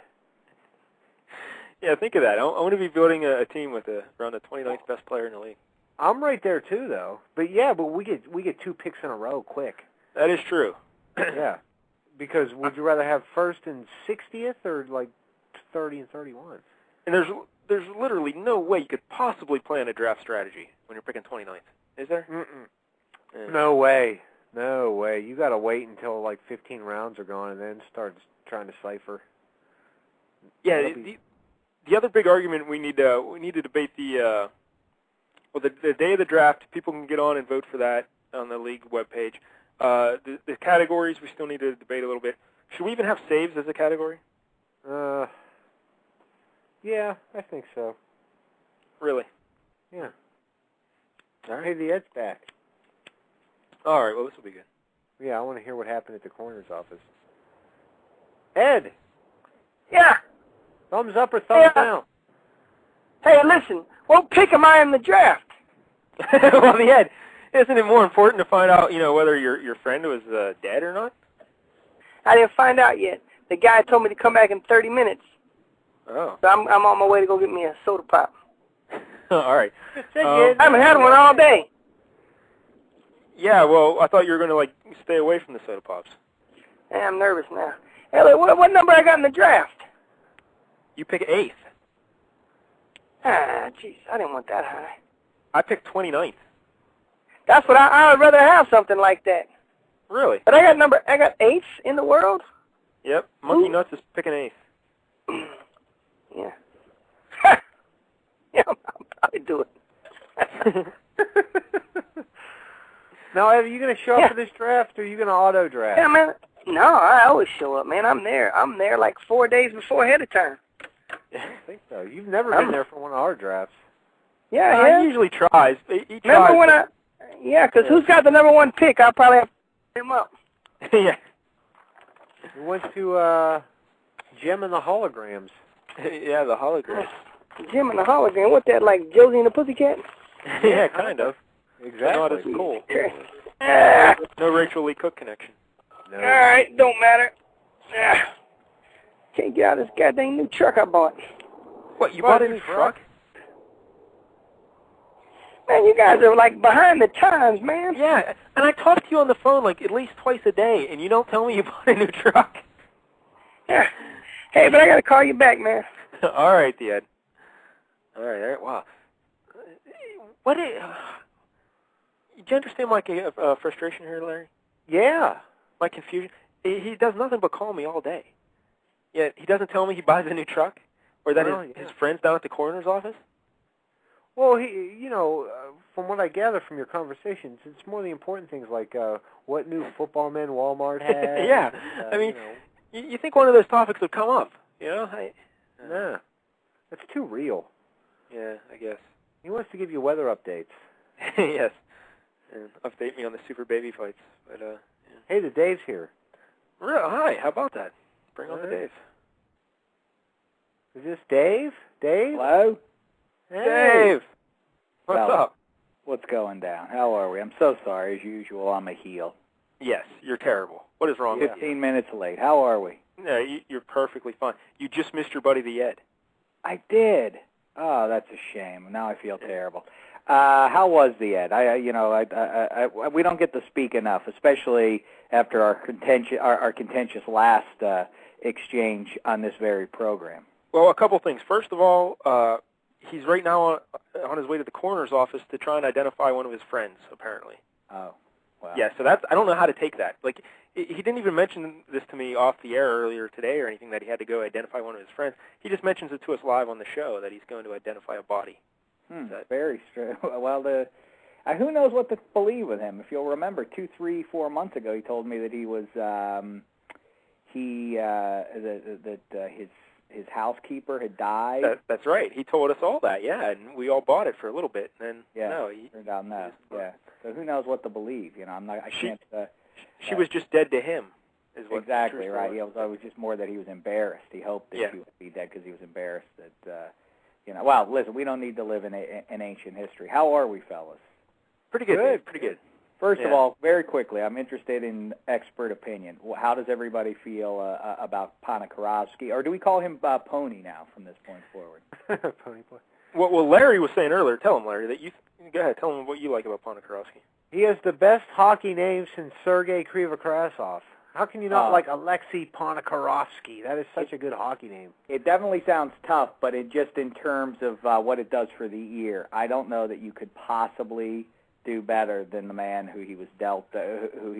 Luka Caputi. It's just glorious. Luka Caputi. Yeah, it's a good name. Heaven. But I like in Toronto they used to say they're getting on the Pony Express. Pony Express. Is that what we have to pick up on now? What happened? Will he be shifting with Kid Crosby right out of the gate? No. I expect it to be Fedotenko, Ponikarovsky, and Malkin, right? The all-Russian line. Very nice. Yeah, I like the sound of that, which means stay with Kunitz and Billy Guerin. Yep. Yeah, I think it's a nice move, But the thing is, he's unrestricted after the season, So you're giving up Caputi just for like a month and a half or 2 months of Ponikarovsky. I know, but my old pal Don Spagnolo from Mondesi's house made a pretty good point that if you look at what Shiro's trading history, the prospects, youngster types that he's dealt away, who you sort of were sad to see go, none of them have panned out to be anything. So we were talking about this earlier, but the thing that soured me on Caputi was when he ran afoul the team in the minors last year. I don't know if you remember, he got into trouble off ice, and they even demoted him. I knew Ken Grady did in some way. I didn't remember Luka Caputi. No, it was Caputi. They sent him down to the ECHL for a while. They were well, speaking of which, at least Eric Ken Grady is still in the fold, and more important than that, the most important thing, I believe I said it to you, Del, off the air. The thing to me is, it seems like about 90% of Penguin fans were saying deal Gogo or Letang and try and get a high-scoring winger. I said shame the devil if they do that. I would hate to see either one of those youngsters go. So at least we hold on to those guys, right? I was a little disappointed. I know Jordan Leopold, he's a swell guy and all, but they already have what Jordan Leopold gives them, don't they? I would have liked to see him get a little bit tougher, some more grit back there in the blue line. Yeah, it feels like Mark Eaton or something like that, right? Yeah, I would have liked Andy Sutton went to Ottawa for a second-round pick. I mean, Andy Sutton's not great or anything, but at least he gives you a dimension that they don't have right now on that blue line. I guess, but I feel like Shiro and I know Scuderi was something last year. Hal Gill were different types of guys, and they worked out well for the Cup. But I feel like Shiro, I've always felt like ever since he came from Nashville, it's always been his thing that this era of puck isn't about toughness on the blue line. It's all about those good skating puck movers. Now at least I feel like this is exactly what he's always dreamt of. Well, for better or worse, I feel like this is exactly what he wants. And I don't know. I feel relatively pleased, and it's redundant from last year, but I still feel like we'll see what happens. But if in fact the Caps are the biggest obstacle in the Whales this year, I still like our blue line way more than I like theirs. Yeah, they didn't do anything to improve their defense either, really. And the Penguins are always going to be a tough out just because Crosby, Malkin, Fleury. It's going to be tough beating them in a 7-game series just because of that. So we'll just see what happens. But I just think it's too much to ask 3 years in a row to the finals, personally. Yeah, and the one thing I do think is with Crosby is it wouldn't surprise me at all if he's just sort of out of gas. Not apathetic. He'll care, but not as though he's going to lay down or anything. But I could just see him being like, all right, enough. Yeah. Enough. Well, think back to the last time there was an Olympic year. The two teams that made it to the finals, the Oilers and Hurricanes. And now the Hurricanes had a nice regular season, but they weren't loaded with Olympians either. And the Oilers had virtually nobody on that team who was an Olympian. So like the fresher legs really paid off. It's really going to be a whole new season starting now. You can forget about what happened before the Olympics. It basically all starts over. And, yeah, I like the move, and I assume it was a PR move on some level that you have to run Kid Crosby out there on Tuesday night to get the cheer and everything. But I wouldn't mind seeing him, sit down as soon as tomorrow night against the Rangers. I would give him a blow here and there. I know that they're playing for seeding at this point. You definitely want to get up over the Devils if you can, but I wouldn't mind seeing them rest him a couple of games between now and the end of the season. Yeah, really, when you think about how ridiculous, they don't play Fleury because of the strain of the travel. What was that? Really? But that's a joke. I mean, he's actually going to play, isn't he? He contributed exactly as much as Dameshek did. Yeah. Gold medal. Yeah, the Flower was just worn out by the Olympics. But Crosby, come on, you can play. Go ahead. And by the way, can you now in hindsight we can say this, but if they if they were able to win the gold medal with the way Luongo and Brodeur played, hey, I think the Flower would have brought home the gold as well, right? Yeah, once again, we were talking a little bit earlier about it, but yeah, Luongo looked terrible, right? He didn't look good in any of those games. History will not remember how lousy he was. He was really dreadful. Yeah, just not good at all. He looked lousy, and last week too, I was talking about that. But I relish any opportunity for the myth of Marty Brodeur to be exposed that much further. Take that, Larry. Well, listen, what argument is there at this point for Marty Brodeur that it's not a mutually beneficial arrangement that he's had with the Devils? It's not to say that any goal. People exaggerate and twist my words, but it's not as though Marty Brodeur is a bum by any means and wouldn't have been a very good goalie no matter what team he played with. But listen, it really was ideal for him to go to a team in which he sees 4 shots a game and then gets hailed as the greatest goalie of all time. I dare say this. You know who history already has forgotten? The great Grant Fuhr. That's the guy who got peppered with shots and was left out to dry by Paul Coffey and company very often with those Oiler teams, but still was dynamite. Well, that's who I say Fleury is. He's just the modern Grant Fuhr. He'll give up some weak goals, but he makes the big saves in the key moments when you need to win games. Mm-hmm. And that's what I'll take. But Larry, he loves Brodeur. Brodeur's his boyfriend, right, Larry? Oh, I get nasty comments all the time from people about it. Yeah, when I despair, how dare you? But listen, there's Patrick Waugh versus him. I'll take Waugh any day of the week. Yeah. Well, what about it, Larry? I'll take Brodeur any day of the week. Yeah. Patrick Waugh can kiss my ass. What do you think would have happened if Brodeur had to see 35 shots a game consistently over his career? 35 saves. Oh, well, if that's the case, well, then that's right.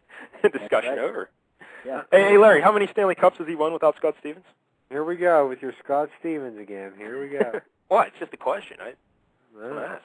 Anyway.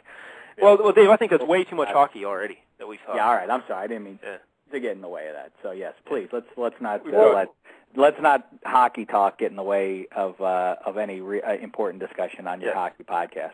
Well, one more hockey question though. I think everybody wants to know like how Dave feels about Sidney Crosby being the one to put the final dagger in the Americans. Well, I sat in with the sports guy Simmons a couple of days ago to yap about this very subject, and a lot of people came down on me as unpatriotic or whatever else. But listen, it was, and people say, "What's the connection?" What I say is this: I say, I guess at the end of the day, I'm black and gold before I'm red, white, and blue, and people say, "Well, this has nothing to do with the Penguins." Really, there's no connection at all between this 22-year-old, what this is going to do for his confidence. He's, obviously he's going to probably wind up with 50 goals this year, but it can only help him as a goal scorer. But more importantly, coming through in the clutch.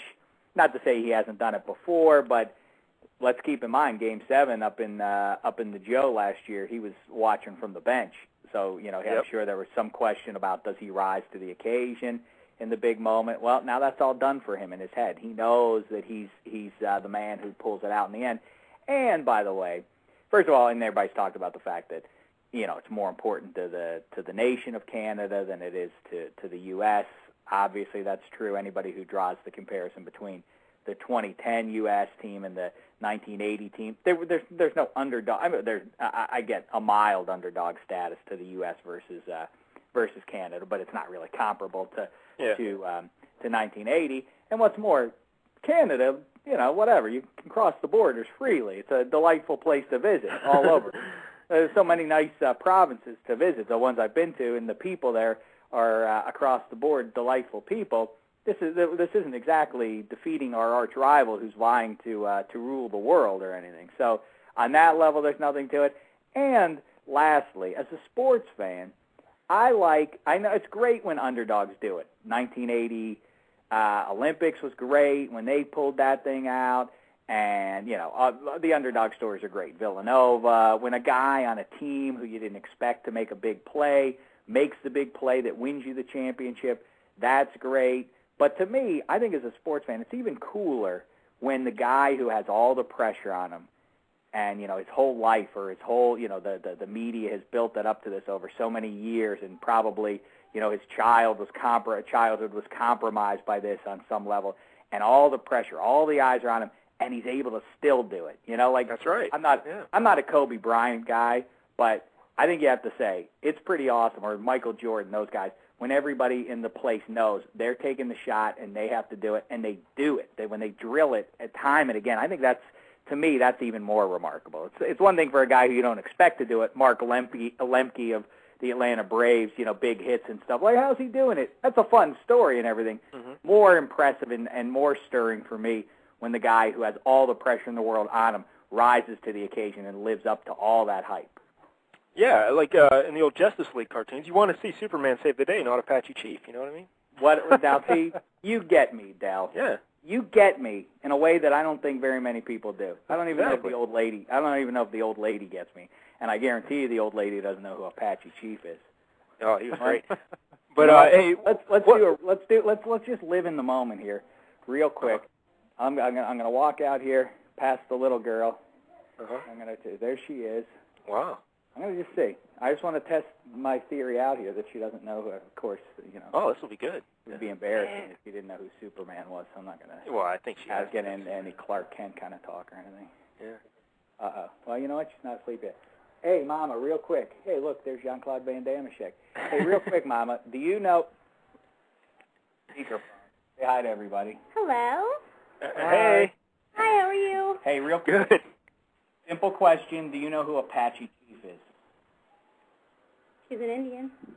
Well, that's cheating. I don't think that's right. Yeah, that's more specific. We're going to need more specifics on that. She's a Apache Chief. No, he's not a stealer. Goodbye. Well, that's a good guess, though. Very good guess. He's a stealer. She proved my point, though, didn't she? Yeah, that was a good guess. But, something else that's bad about the Olympics, as great as it was, Crosby winning, but now that hockey's, suddenly it's very popular. I don't know if you've noticed, but everyone's talking hockey, Mm-hmm. So now we got to suffer through all these mainstream sports idiots talking hockey, and I find it insufferable.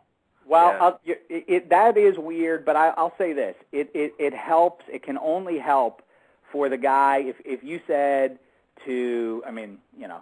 to the person who just said Apache Chief is on the Steelers, the names in the NHL are meaningless. But if you're if you claim to be a sports fan, a big sports fan, but I don't like hockey, those kind of guys can come up with Sidney Crosby and Alex Ovechkin. They can come up with those two probably, and that's about it, And so it's important to the sport that it be one of those guys, one way or the other. Because if it's like, who's that guy? Wait, who did that? Whether it was I don't know, Danny Heatley. He scored the big goal. I don't know him. And then people tune out. But it means something to people that, By the way, if it was Danny Heatley, he's not on the cover of Sports Illustrated this week. But the fact that Kid Crosby, this hype guy, everybody knows who he is, whether you like hockey or not. Now it's noteworthy to the outside world. It draws in more fans. So it's a banner thing. And I can you imagine? The U.S. equivalent of it is we could figure out what it is, but there isn't a singular sport in the U.S. the way there is hockey. In Canada, for the guy, the golden child of Canada, to score the overtime winner, it's just unbelievable. Some story. You're not a sports fan. You're trying to get my goat if you tell me I'm wrong for being happy for it for the kid doing it. But real quick about the mainstream idiots covering the hockey. This morning I heard two of them on a TV show. I don't know. I don't want to use their. We'll just call them Mike and Mike. All right, I'll just pick those. Yeah, that's good. Good. Yeah. That's nice and anonymous. Yeah, I couldn't. And one of them actually said with a straight face, he goes, "You know what we ought to do? We ought to get Sidney Crosby to come on the show. And you know what I'm going to ask him? I'm going to ask him which one did he find more thrilling to win, the gold medal or the Stanley Cup?" And he said it like with all so serious, like it just dawned on him what a genius question that would be. It's not like 8 million people have already asked Crosby that since he won the gold medal. Wow. But he's like, that's why they're the best. That's why they're setting the pace for the world of sports talk radio. That's right. The rate of the leader determines the speed of the pack, and they are I don't know what that means, but it sounds smart. But I love those guys. Anyway, all right, that's enough hockey. Enough hockey. So be it. Yeah, I've had enough. All now, right. The real reason you're here, Dave, because we like to get your insight on the TV. Yes, I like to talk movies. about TV. Well, first of all, before we get into the main subject, anything on the TV you're watching these days that you would like to comment on? Well, I'll tell you, you're not going to like what I'm about to say here, but first of all, in general terms, I've just now come around on this show, Modern Family. Very good. Oh, my goodness. You don't like it? I haven't watched it yet, but just from the commercials alone, I was sensing it wasn't good. I had the same feeling, and I watched the pilot, and people were raving, and I said, well, clearly these are squares, but there is something very likable about it. Now, is it as good as the very best shows on TV? Is it as good as Always Sunny in Philadelphia? To me, the standard bearer for the funniest show on TV right now, you'll be pleased to learn, Del, is 30 Rock. I think that's right. The best one. That's the funniest show on TV. I thought this season started off kind of weak, 30 Rock, but it's been really strong the last 8 episodes or so. You know what? I can't think now of what the episode turned into, but when Jack Donaghy was drunk in the bar and talking to Tina Fey and telling her what it was to be a man of power, and the little 18-year-old secretary comes in, and he said something to the effect of, he's drunk. He's when she comes in, you take your prize. You take your reward. You take your reward. He said it twice. I thought that was just a great. Yeah, it's been great the last couple of weeks. But, now, Larry, have you seen The Modern Family? I saw the pilot episode, and like Dave, I was like, wow, I don't this show sucks. Yeah, I was like, it tries too hard, tries to be that the so-called single camera that's in vogue now with Curb Your Enthusiasm and everything has that, and Arrested Development sort of started that sort of thing. But I agree. And then people were talking about it, and so I started watching it. And now I really like it. I think it's pretty strong stuff. Top 5 comedies on TV at least. Wow, that's a bold statement. But because I'll give it a try. Just because. Well, that's sort of, but that's damning with faint praise. What else is really in the running? That is true. Curb Your Enthusiasm reruns. I mean, there's really nothing even on TV. There are no. What funny shows? What comedies are there? And we're not talking about late night shows because, of course, Jimmy Kimmel I would have to make the list. Oh, obviously. obviously. And, yeah, you mentioned the two, 30 Rock and It's Always Sunny. Also, it's a comedy, kind of. I like the Psych. Larry always makes fun of me for saying I like the Psych. It's on USA. Yeah, Psych. see, I haven't even caught that one. It's entertaining. Yeah. But also on HBO, Dave, Bored to Death. Have you seen that? Know, I TiVo'd the entire season of that, and I got behind. I was planning on catching up with it. And then everybody I talked to, literally, you're the first person, and I've talked to probably 15 or 20 people whose opinions I respect, and they were like, yeah, nah, it just doesn't really, doesn't hold up. It really doesn't go anywhere. It's sort of more oddball than it is funny. That's what I enjoy it quite a bit. You watch Bored to Death, and I'll give that Modern Family thing a whirl. And all right, you'll that's thank me later. Good deal. And I'm excited about this Ricky Gervais cartoon thing? Animating his podcast. Yeah, I haven't seen that yet either. Hey, Larry, why don't we animate this? What do you think? Nobody would watch it, just like nobody listens. Huh? That's not true. And we know the Ed listens, and Cousin Brandon. That's right. I know there are plenty of people out there. Now, here's the thing. I have to ask both of your esteemed opinions.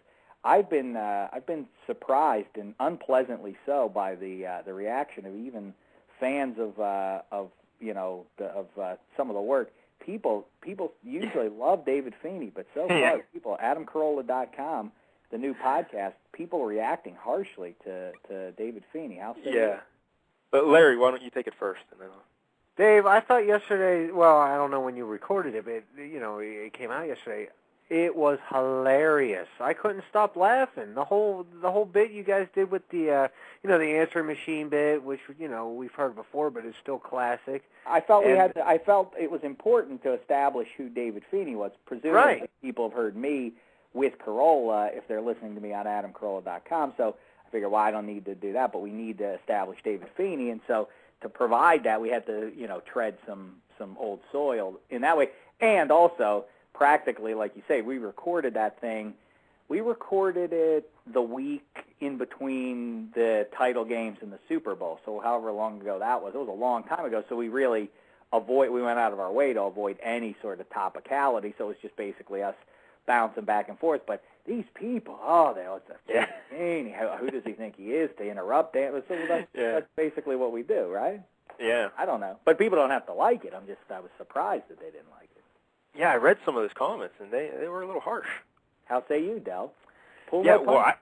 I loved it because, I'm used to you and David Feeney, and I think it's great. But I can understand if people don't know the interactions you guys have, they could see, well, Feeney's just being a jerk, But that's kind of like the point, Mm-hmm. That Feeney gets under your skin and irritates you, and then you give it back to him, and, Well, I hope with maybe some more topicality or something like that. We'll find it. I think so. That will smooth things out. But we also did one. We recorded one maybe like 4 weeks ago, and I did a jerk list on that one. And Feeney tried a little bit, and he tried to do a bit himself, a little thing. But that was all right. But the worst thing is Feeney gets so depressed. Does that happen with Larry when you guys are done? Yes. Like, oh, that was terrible. I can't do that. I got to talk Larry off the ledge every day, let alone if we do a show. Yeah, exactly. Yeah. You get blue too then about it. Yeah, he gets. I mean, Feeney, you would swear is about to drive into head-on traffic the way he behaves himself after a show. Oh, it's really yeah. something. So I never would have guessed that he's that type of fella. Yeah, who would guess that he's a head case? Yeah. Anyway, never imagine. But tell the people at AdamCarolla.com if people want to go listen to it, right? That's right. Yeah, AdamCarolla.com. There you'll find it. And you guys are going to be doing once a week? Yeah, something like that. Yeah, we'll definitely do at least one a week. But, and, we'll see what happens. Try to get because I'd like to do, listen, I'm one of these people. I'm not going to apologize for liking to flap my gums. I like to yap, and so I would like to be able to have the likes of you on and have, the old people on. I'd like to get our old pals, Jonah Carey and Gallo and all those people. Well, you got to get the Ed on because he's just been... No, I don't know. It's enough. He's just been mean-mouthing you and saying he's not going to talk to you anymore because you don't invite him on your show. And I know. No, I would. The Ed's the first order of business, of course. Yeah. I got to get the Ed. But that'll be fun, too, because, I want to get him on because obviously I always enjoy hearing from the Ed. But the thing that's going to be that I thought would be great about the Ed on this show is he and David Feeney don't really get along. But now, if David Feeney's already rubbed some people the wrong way, now all we have to do is have them have him announce that he doesn't enjoy the most beloved of all guys. Yeah. That's all. Yeah. Now he'll be kissing up to the Ed. Well, shame the devil if he ever finds out about what those message boards say. Thankfully, I don't think he's aware of their existence. But can you imagine if you stumbled on that stuff? Yeah. Well, all right. Well, listen, we're doing this now, and I didn't like it very much. I was worried about my performance. But you know what? Let's see what the people are. Well, tell Feeney we're all big fans of Feeney over here, so don't worry. Yeah. So anyway, how are you on time? How much time you got left? Oh, I'm all right. But listen, here's what I wanted to say about TV. The thing that I have really had of late is a renaissance in reality TV. I've always, I don't want to be pretentious, but I've always sort of been one of those people like, all right, enough with the reality shows. Let's get back to good TV shows.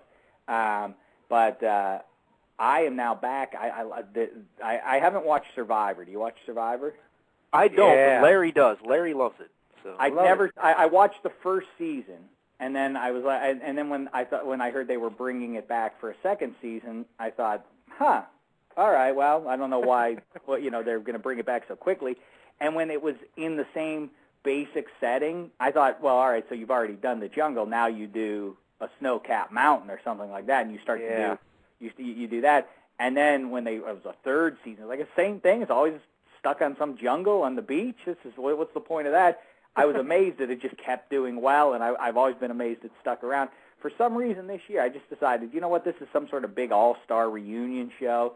All right, I'll check this out. Now I'm on the hook. It's ridiculous. It's laughable, but also compelling. So I like that. I like this Dr. Drew's Celebrity Rehab. Yeah. I don't watch that either. Yeah. You should really tune in and watch, what's his name from, the guy from... Tom Sizemore? Sizemore, yeah, I was Saving Private Ryan, and... I watched the first season when Jeff Conaway was on. I heard that was really gangbuster stuff. Yeah, that was something, because I love The Taxi, so I'll watch anything with The Taxi. He's ridiculous. I mean, Sizemore and his lady, the prostitute, the Hollywood Phantom, Heidi Fleiss, is just frightening looking. Just man, yeah. Inhuman. Woo! Like a cartoon. Her lips are something. I don't know what they are, but they're something. There's something. I mean, but they're all lunatics, so that's fun. And I really, really delighted in hating The Bachelor this year. Yeah. See, Larry makes fun of me because the wife and I we watch The Bachelor every Monday. Well, what's wrong with? These people. This guy was.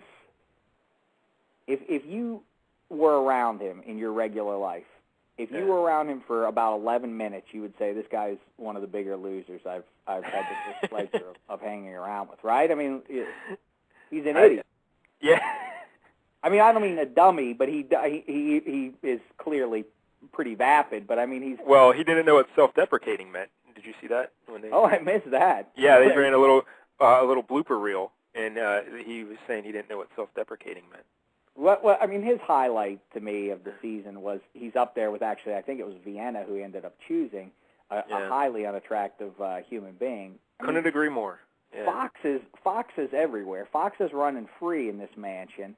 And there's at least I would say at least 5 good-looking ladies in there. Good-looking, but I mean, downright foxy. Yeah, at least 5, I would say. I mean, and the one he almost the second one. She wasn't in the top 4 or 5 either, looks-wise. The one from San Francisco, the Allie, the blonde broad, she was... Yeah, I heard you say that on Simmons. I don't like her at all. Really? What, personality-wise or looks? Yeah, it just I just found her annoying. I don't know. Looks-wise, too. I felt betrayed by her that she would like that idiot pilot guy. I mean, he was... But that was what I was going to say was his highlight of the year, and by highlight I mean his most shameful moment. He's a pilot, we understand, right? Uh-huh. And he's up there, and he's going to bungee jump, and he has a breakdown up there. He can't Yeah, that's right. He's a pilot. What the hell? But if I ever get on a plane, if I ever get on a commercial flight, and he's the pilot, I'm getting off. Even if I have to stay the night, even if I have to lay over in 3 different towns to get where I'm going, I'm not getting on a plane with him. He's afraid of heights. He's a pilot. That seems like a bad thing. The 2 things I liked about the guy, he had 2 moves that I loved. One, whenever he wore sunglasses, I don't know if you noticed, he'd take them off and he'd hang them on the back of his shirt. Yeah, that is pretty cool. Not in the front. Like, I've seen people do it on the front before, but no, he put them on the back. I thought that was interesting. And then he couldn't pass a railing without leaning over and crying, just weeping like a woman. It was a lot of weeping, and you wonder how you ever overcome that. But I don't think it's probably an issue for him with his friends, because he seems like the sort of guy who probably doesn't have any guy friends. But yeah, that's humiliating for him. Wait, there's another good quote he had just from the other night. He said, when he's with Vienna, she makes him feel like, I'm the only man in the room. What? Who? What? Isn't that something the lady usually says? Is that really something the guy says? The only man in the room. And the other one, of course, he loses his shirt every chance he gets. Yeah. And so does Larry. So it goes without saying. Oh, I'm sorry. Well, I mean, not that that's a bad thing. I mean, if you can pull it off, that's great. Yeah. If you can pull off the look. But so, I thought that was good. But I mean, every season is captivating because it is the exact same inane conversation. It is every time. They never talk about anything. They never say like, hey, they never have the conversation that we've just had for 4 minutes. So, like, what kind of TV shows do you like? Oh, what's your favorite movie of all time? These are things that people actually discuss. If you were getting to know somebody, those are things that might come up in a conversation. Instead, it's always about, are you here for the right reasons? Yeah. I'm here for the right reasons. I feel that I'm opening my heart to you, but I don't know, she seems to be opening her heart to me. I don't know if she's opening her heart fully yet. I have to figure that out. And there's a lot of, I think I'm falling for this person. I think I'm falling for 4 of these people at one time. That's always the discussion. There's never any actual back and forth. Like, hey, tell me a funny joke. There's not, and then when we do see their personality, it is invariably just something that would make you leave them forever. Like with the dancing thing, when the one kook started did a ballet dance for him. Wouldn't you cackle if somebody started to do? Yeah, that was a little awkward. And then my real reaction would be is what it was watching it even on TV. I just got really hot and I don't mean aroused. Yeah. I mean I got really embarrassed. And to the point that I started to sweat from the brow. That's what would happen. But it would just pour. I'd be blinded with salty sweat in my eyes because I wouldn't know what to do. I would just be sitting there stunned, like kind of looking off camera, like, producers, what do you want me to do? I mean, I can't say that I thought that was good. I can't say, because then I humiliate myself. I have to say that was really embarrassing on your part, lady. Yeah, Larry, you didn't see it, but the one lady, she just came out and did like a little one-person ballet recital for him. In a private room. Literally a ballet dance, not a pole dance or anything. Yeah, ballet. Like it was ballet, spinning to and fro. Look, can I ask a question about The Bachelor? Sure. Do you realize that you guys are both adult males and you just had about a 9-minute in-depth conversation about it? Yeah, I know way too much about The Bachelor now. I can rationalize it, though, and let me try, Del. It is not really based on, I'm not trying to be cynical or whatever, but really, this show, here's what it does for me. And I mean this really about reality shows in general. I like watching them, whether it's The Real World or Big Brother. I haven't seen that in many years either, but shows like Big Brother, shows like The Bachelor, because I have self-esteem issues. So it makes you feel better about yourself? Shows because I always come away with it thinking like, well, you know what? I always think what a loser I am. When I talk to people, who wants to hear what I have to say about anything? Then I come away, and I don't come away self-impressed, but I always come away thinking like, well, at least I'm not as bad as that guy. Yes. That's the exact same thing. That's how I rationalize watching Jersey Shore. Like, yeah, I'm not that guy. You get it. Yeah. You get it. That's what I'm talking about. It makes me feel good about myself. Like, wow, if the ladies would go for that guy, I really should have made a lot more hay in my 20s. Well, I guess you've heard that. Right. Well, I guess you've heard that the Bachelor, Jake Pavelka, is going to be on Dancing with the Stars. I did hear about that. Yeah, that's one. See, now that you'll be pleased to know, Larry, that there's too much time, too high a percentage of having to watch them dance to and fro. That as an adult heterosexual man, I have at least enough dignity to walk away from that. Yeah, I don't watch that either, but there are a lot of foxes and skimpy outfits on that show. Oh yeah, some of them women on there are smoking. Well, do you remember when Corolla was on there, the blonde? What's her name? Leanna Huff. That is some woman. That is some woman. You know who Larry she's dating? I just read this today. You're going to be upset when you hear this. Country music singer, right? No, she's with Dane Cook. Dane Cook. No, that's not what? True. Are you kidding me? No, I just saw it today. Today was the first, I'm on these TMZs all day, every day, and this is the first I'm hearing about it. I saw it today. She was with some Christian country music singer last I heard a year or two ago. Yeah, because they danced together on the show, but... is that an upgrade or a downgrade, going to Dane Cook from a country western singer? More than friends? It says right here, People Magazine is asking if they're more than friends. Wow, look at you. You can find it quick. Well, listen, I have the online, and I went to it, and I have the high-speed connection. This is disgusting. You got to be kidding me. He is, as aggressively unfunny a human being. Yes. Oh, man. I don't get Dane Cook. Of anyone in the world. I mean, he's about as successful comedian as there is. I always say he's this generation's Robin Williams. Exact. That's still way too much credit for him. Robin Williams had a nice little stretch there a quarter century ago. Yeah. This is Dane Cook's prime, and we're living in Dane Cook's prime. Keep that in mind. And the other thing is with Dane Cook, all you need to know is I don't remember what it was called. Did you see that show? I think it was on HBO a couple of years ago when he drove across the country with his 3 comic buddies who his best friend. I think it was called Tourgasm or something. Tourgasm. Oh my! Well, that's a clever name. It was. I said it over and over again, and it was ironic that there were 4 comedians. A little travel documentary focused on these 4 comedians for 13 episodes, and somehow they managed to not say one funny thing the entire time. I mean, it was remarkable. I mean, you have 4 comedians. You could put 4 guys in a bus and shoot it. Shoot. You would eventually, somebody would stumble into saying something funny. People would eventually have a funny conversation. Not a word. Not a giggle. Now, I laughed at them. I condescendingly laughed at them, but I don't mean. I mean, they didn't intentionally make me laugh once this entire thing. Yeah, it was really. It taught me everything I need to know about Dane Cook. And I hate that he pretends to be a diehard sports fan, diehard Red Sox fan. If he could name 10 Red Sox, I'd be stunned. That's right. Ever, not now. Ever, any Red Sox. All-time Red Sox. Hey, we've got about 5 minutes left in the big show, Dave. And, we still never even got to Mad Men Season 3. We got to talk Mad Men a little bit. Here's what we should do. Here's what we should do.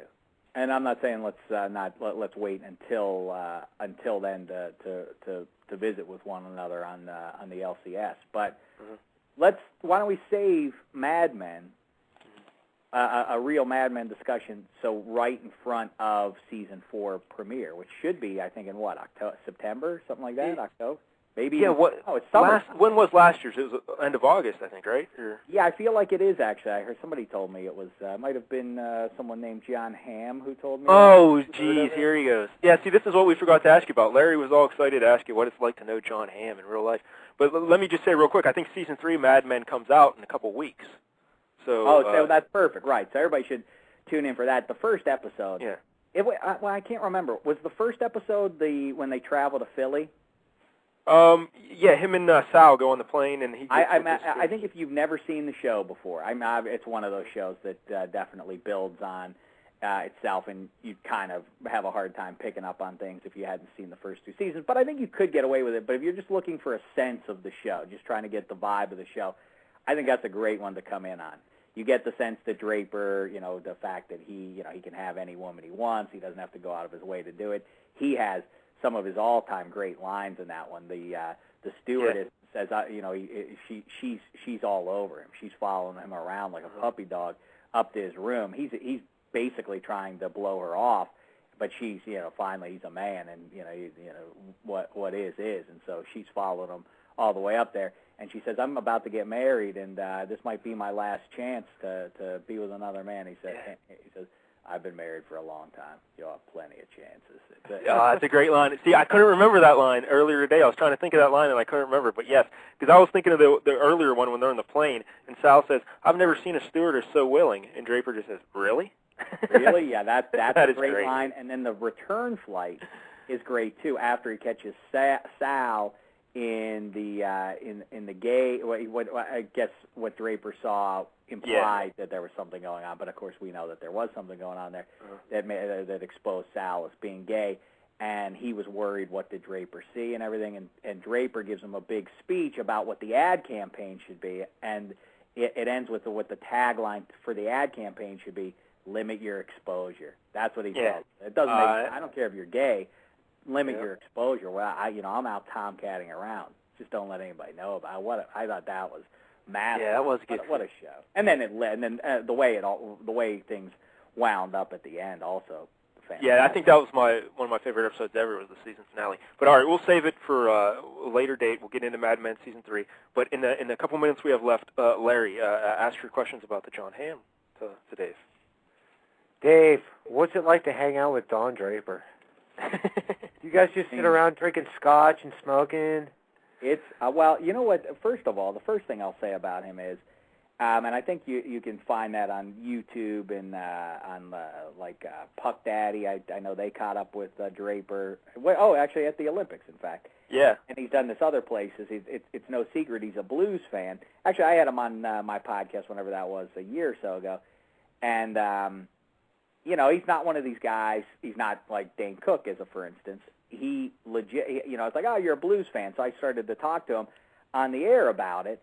And, you can, grew up in roughly our age range. I guess I'm older than you guys by a little bit. But I started, Bernie Federko. That's right. That's who the first name came to my mind. If you said Bernie Federko, does he know what you're talking about? I mean, Federko is a given with him, but he starts getting into Harold Snaps and everything. I mean, he starts, he knows it all. He really was a diehard fan, going to the Checker Dome and so on and so forth when he was growing up. But the only thing you can say about him, and hear people say such things about these celebrity guys, but really, in the truest sense, just as regular a fella as there could be. Just like wants to drink beer and. Hang out, watch a ball game, plays golf, talks knowledgeably about sports, is a really funny guy, cracks wise, knows funny movies. He's the sort of character that runs around with Zach Galifianakis and guys like that. So clearly, he can keep up comedically and everything. But he's a swell fella, and the ladies swoon. But he's spoken for, too. He's another one of these fellas who's spoken for, unlike Don Draper. Is the wife always asking you to bring John Hamm over for dinner? Well, the best time, well, not the most interesting time ever, not the best, but the most interesting was watching football over at Jimmy Kimmel. Have you heard of him, Jimmy Kimmel? I was watching. Yeah, once or twice. Yeah. So we're watching football, and Ham's over there when we're watching, and then because he had just been on the Kimmel show, and Jimmy invited him, and he didn't think he would come, but Tom Cruise rolls in, and so now I'm standing in a room with Ham and Tom Cruise, and for the first time in my life, I really had to question if I was worse than the silver medalist in the looks department. It was, but what's it like? What's Tom Cruise like? Cruise did not cut that figure of a regular guy at all. Pleasant. I find that hard to believe. Really intense guy. He's that super intense guy. Like you go up like, "Hi, I'm Dave," and he's like, "Hi, nice to meet you. I'm Tom." Really deep in earnest. Not a bad guy in any way, but just really, really serious. Like looks you in the eyes, and to the point, like I say, self-esteem issue having people like me are kind of like disarmed. Like, I don't know, I can't look in the eye for too long. But then I also regretted because the one thing I really wanted to do, but everybody was sort of performing, including Corolla performing at him. Like, hey, Tom Cruise, check out my little trick, but. I wanted to do a scene from All the Right Moves with him. I wanted to run lines with him. I wanted to yell at him. I wanted to be Steph Georgievich, his character, and have him be the Craig T. Nelson head coach character. I wanted to yell at him after the big game and say, "We didn't quit, you quit." But I didn't do it, and I regret that. I'll probably regret it till my dying day. I did, though, as you know, I did get to live a dream by reenacting a scene from Red Dawn with C. Thomas Howell. So that was that's special right there. I can't complain. I've had a full life already. Obviously. Well, Dave, we can't thank you enough for calling in. Let's not forget I drank from the cup. You did drink from the cup. So. But did you ever drink? How many beers did you drink last week, Larry? 20? 10? I'm sorry, Larry. I forgot to ask you. I was pleased to see the next day on the message board people hailing your effort. I hailed it as well. I was glad the strategy worked out, the front load, and then on the back end. I got to tell you. What was it, 10 beers in 2 hours? Is that what it was? Yeah, that's what I did. It was a little rough at the end there, Dave. A lot of profanity flying around. Yeah. A little bit of belligerence and that sort of thing. But it was fake radio gold. It really was. We should have some sort of contest in the future for that. But we should all try to get together. Maybe we could do that to celebrate our the birth of our nation or something like that around the 4th of July or something. We could, one of the Ed's barbecues. Yeah, we'll get together. Yeah, Ed Barbecue podcast and just all. Oh, that would be nice. All American beers. That would be a good. Maybe we'll try something like that. Well, Dave, we're all out of show. All right. Well, listen, fellas, a pleasure as always, and I'll look forward to yapping with you both again very soon about Mad Men and whatever else. Yeah, we'll work it out. And once again, AdamCarolla.com. Go listen to the podcast with David Feeney, right? Thanks so much, fellas, and let's go get another cup. You know? That's right. Why stop here? Let's just keep on going. Keep it rolling. All right, Dave. Thanks, buddy. All right, fellas. Be well. There he goes, Dave Dameshek. What a guy, making the time to call in. And we heard from his lovely wife, Miss Cindy, as well. She thought Apache Chief played for the Steelers. Yeah. Is that the first time we've never had like a female caller aside from Nick? And I think my wife called once, I believe. I don't think so. Yeah. All right. Anyway, so we got to thank Dave for calling, and we got to thank the Ed, and hopefully the Ed that wasn't Honky White Sucker who's at the coroner's office. Let's hope. Yeah, the Ed called back, but Yeah, we got Dave on. Right. All right, so we'll be back next week. I think we've got. What do we got planned for next week? I think I'm going to have a buddy come on and talk Tampa Bay Lightning and JFK conspiracy. He can do them both. Oh, wow, so double whammy. And we also might do a special show next week with Stan Gordon, the UFO guy. I'm going to call him because it looks like we might be able to do something Monday or Tuesday next week. So a bonus show, Larry. You excited? No. Yeah. All right. Wrap it up, Larry. All right. Well, you pretty much wrapped it up. But, we got to thank the Dave once again. You can go to, what is it, Corolla.com? Is that what AdamCarolla.com. Yeah. Or I think CorollaRadio.com also forwards to the same thing. Hey, you want to hear my impression of the Dave on Corolla show? Sure. All right. It goes like this. That's it, because Corolla never lets him say anything, so Dave has to just, chime along with a little laugh, just pretend like he's interested. But Corolla likes to talk. He likes to talk. But go listen to the Dave. You can also hear the Dave on the Bill Simmons podcast. He recorded one with him over at ESPN.com. You can listen to that. And watch Jimmy Kimmel, because the Dave works for Jimmy Kimmel, so watch Jimmy Kimmel's show too. Yeah. And thanks to the Ed, and I guess that's it, right, Mike Dell? That's it. All right. Next Wednesday, 9 o'clock. Until then, pass the gin. Governor.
David Feeney.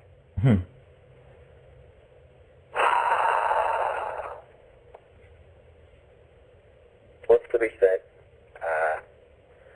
First of all, before anything else, I've heard enough. No. I apologize for not returning returning your call, but I jumped the plane, the red eye, 11 p.m. Friday. I apologize for not calling you beforehand, in fact, because I meant to let you know that I was doing that to go watch your team. At the time, I thought I was going to watch your team lose.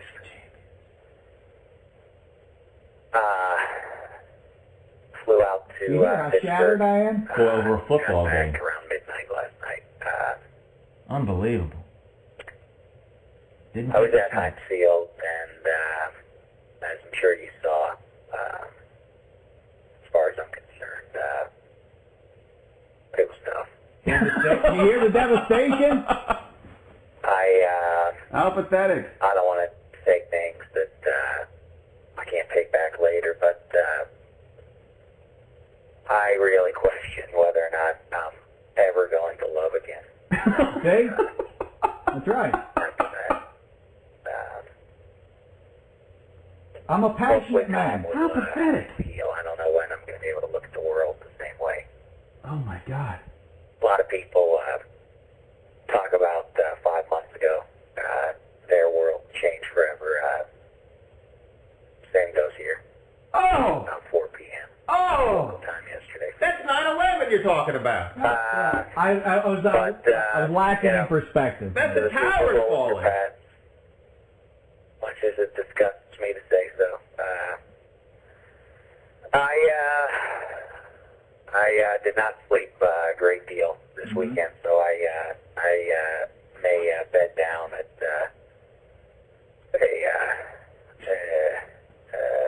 actually very soon, an hour or so. But thank you very much.